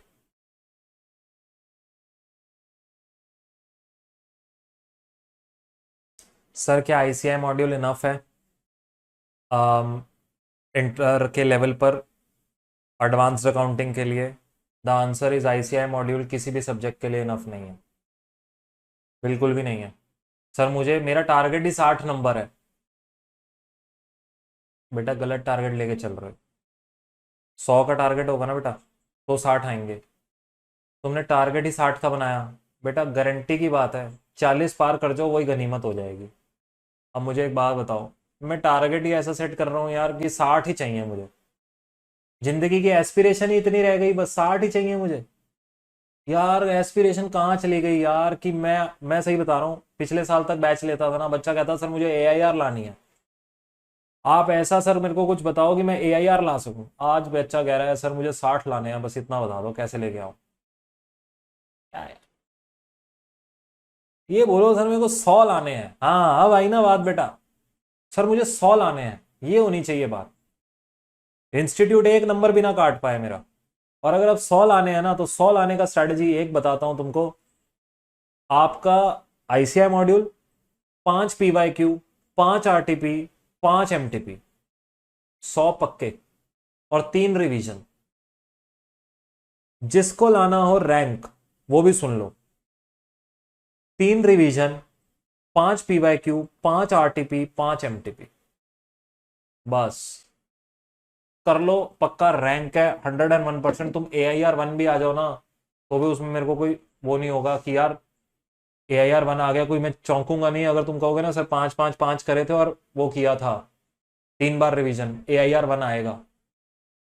और फिर देखो ना यार कैसे तुमको हर जगह रिकॉग्निशन मिलता है। बस उस रिकॉग्निशन में ना भूल मत जाना उस इंसान को जिसने तुमको ये एडवाइस दिया था। मेरे को समझ में आई बात? तब मत कहना आप कौन जनाब, आप कौन, हम तो नहीं जानते आपको, ऐसा मत कहना। तब कहना कि हाँ सर आपने एडवाइस किया था तो हमने ये थोड़ा सा डायरेक्शन लिया। मतलब वो अर्जुन बनकर वो कृष्ण को मत भूल जाना जिसने तुमको डायरेक्शन दिया था। ये मत कह देना कि आज मैं ही हूं जो हूं, तो वो ज्यादा लंबा नहीं चलते फिर, समझे? तो डायरेक्शन जिंदगी में बहुत जरूरी है। चलो आइए जी। कहता है food limited to take over all the assets except cash and liabilities at their book value. Book value पे जा रहा है। Part of furniture and fixtures is dispose of by pickles limited for 55,000 at cost. ठीक है, ये इसको star mark कर लीजिए बेटा। 55,000 का वो एसेट खुद बेच रहे हैं। अब यहाँ पे दो ट्रीटमेंट है जैसा मैंने बताया। या तो आप 55,000 के फर्नीचर फिक्सचर को मत लेके जाओ रियलाइजेशन में और उसको बाहर आउटसाइड सेल करो, तो आप एंट्री करेंगे कैश अकाउंट या bank account debit to furniture fixture 55,000। उतने को आप रियलाइजेशन में मत लेके जाओ। इसको इंस्टीट्यूट अदर तरीके से भी बोलते हैं कि सर पूरा आप ले जाइए रियलाइजेशन में और वहीं पे जाके सेल कर लीजिए, मतलब एंट्री कर दीजिए रियलाइजेशन टू फर्नीचर और फिर bank account debit to realization. तो इंस्टीट्यूट दोनों तरीकों को सही मानते हैं। The retirement of employees was due on 31st March. A portion of 35,000 from retirement gratuity fund was earmarked towards the payment due to them. इस बात को कहने का मतलब यह है कि भाई जो लाइबिलिटी है ना वो 35,000 रुपए की है सिर्फ। तो यहां पर कितना रिटायरमेंट फंड है? 60,000 का। 60 में से वो बोलता है कि भाई 35,000 की लाइबिलिटी है तेरे पास और 25,000 रुपए जो बाकी के बचे हुए हैं एक तरीके से फ्री रिजर्व है। भाई इसकी लाइबिलिटी नहीं है ना। अब जिसकी लाइबिलिटी नहीं है जो फ्री रिजर्व है, जिसकी लाइबिलिटी नहीं है जो फ्री रिजर्व है, मेरे नन्हे मुन्ने बताओ उसका क्या करते हैं? उसको इक्विटी शेयर होल्डर्स को ट्रांसफर करते हैं, काम खत्म। उसका क्या करते हैं? उसको इक्विटी शेयर होल्डर्स को ट्रांसफर करते हैं। चलो point number 4। Food limited decided to pay for each preference share in pickles limited 27 in cash and 1 preference share of 100 in foods limited. ये परचेज कंसिडरेशन की बातें शुरू हो गई। For each equity share in pickle limited it was decided to पे 30 इन cash and 1 equity share of food limited for 145। Face value is 100। अब देखो क्या क्लियरली उसने तुम्हें पेमेंट बता दिया? कहीं पर भी एम्बिग्विटी है कि कितने इक्विटी शेयर देने हैं, कितने प्रेफरेंस शेयर देने हैं? देखो ध्यान से देखा करो, एम्बिग्विटी है कोई भी? कितने इक्विटी कितने प्रेफरेंस नहीं है। उसने सीधा बोला इक्विटी भी 1:1 का रेशो है और प्रेफरेंस में भी 1:1 का रेशो है। For each preference share you are getting 1 preference share, ये भी 1:1 का रेशो है। समझ रहे हो बात को? समझ रहे हो बात को? So this fourth and fifth point ये नेट पेमेंट मेथड की तरफ मुझे हाईलाइट कर रहा है। Liquidation expenses of 22,500 paid by pickle limited were subsequently reimbursed by food limited. जो लिक्विडेशन एक्सपेंसेस पिकल ने दिए थे वो मैंने रीइंबर्स करवा लिए। अब देखो यहाँ पे मैंने कहा था ना कि कभी कभी होता है कि डायरेक्ट पेमेंट वही करवाता है ट्रांसफर ही, लेकिन कभी कभी मैं पे करवाता हूँ और फिर रीइंबर्स करवाता हूँ, तो दो एंट्रियां होती हैं। यहाँ पे आपको दो एंट्रीज देखने को मिलेंगी, जब अभी नीचे जाएंगे तो दिखाऊंगा। पहले मैं पे करवाऊंगा फिर उससे पैसे लूंगा। Fixed assets of pickle limited were not revalued for the purpose of amalgamation. अब देखो बेटा यहाँ पे ना दिमाग मत लगाना, in the nature of purchase है, in the nature of merger है। क्यों? क्योंकि ट्रांसफरर को कोई फर्क नहीं पड़ता। एक चीज, कई बच्चे ना यहाँ पे दिमाग लगाते हैं, सर ये in the nature of purchase है, in the nature of merger है। बेटे कुछ भी हो, कुछ भी हो, बुक्स ही ट्रांसफरर की हैं, कोई फर्क ही नहीं पड़ता। परचेज और मर्जर वाली बात आती ही ट्रांसफरी के लिए है, तो तुम्हें दिमाग लगाकर टाइम खराब करने की क्या जरूरत है? हाँ बात तो सही है सर। बात तो सही है सर। चलो आओ एंट्री स्टार्ट करें। देखो पहली एंट्री दूसरी एंट्री क्या होगी? सारे एसेट ट्रांसफर करो, सारे लाइबिलिटी ट्रांसफर करो। पहली एंट्री दूसरी एंट्री तो वही है, कहाँ? रियलाइजेशन में। अच्छा एसेट कहाँ से उठाओगे? बैलेंस शीट से उठाओ। ये रहे एसेट। अब पीपीई है तुम्हारे पास और ये इंटेंजिबल्स हैं। अच्छा सर, हाँ बेटा, इंटेंजिबल ट्रांसफर होता है रियलाइजेशन में? हाँ होता है ना बेटा। सर मेरे तो पता नहीं, याद नहीं आ रहा, 12th के टीचर ने कहा था या किसी ने तो कहा था, बड़े भैया दीदी ने कहा था कि गुडविल और इंटेंजिबल नहीं जाते। बेटे गलत कहा था, अब कर देना। ठीक है? हाँ सर ठीक है मैं कर दूंगा। तो सारे के सारे ये एसेट जितने भी तुमको यहाँ पे दिख रहे हैं कैश को छोड़ते हुए, इसको छोड़ देना, ये नहीं जाता। बाकी सब रियलाइजेशन में ट्रांसफर होंगे। 16,50,000 के एसेट्स। ओ माय गॉड, ये मेरे को कैसे पता? जादू। So realization debit to all the assets at their book value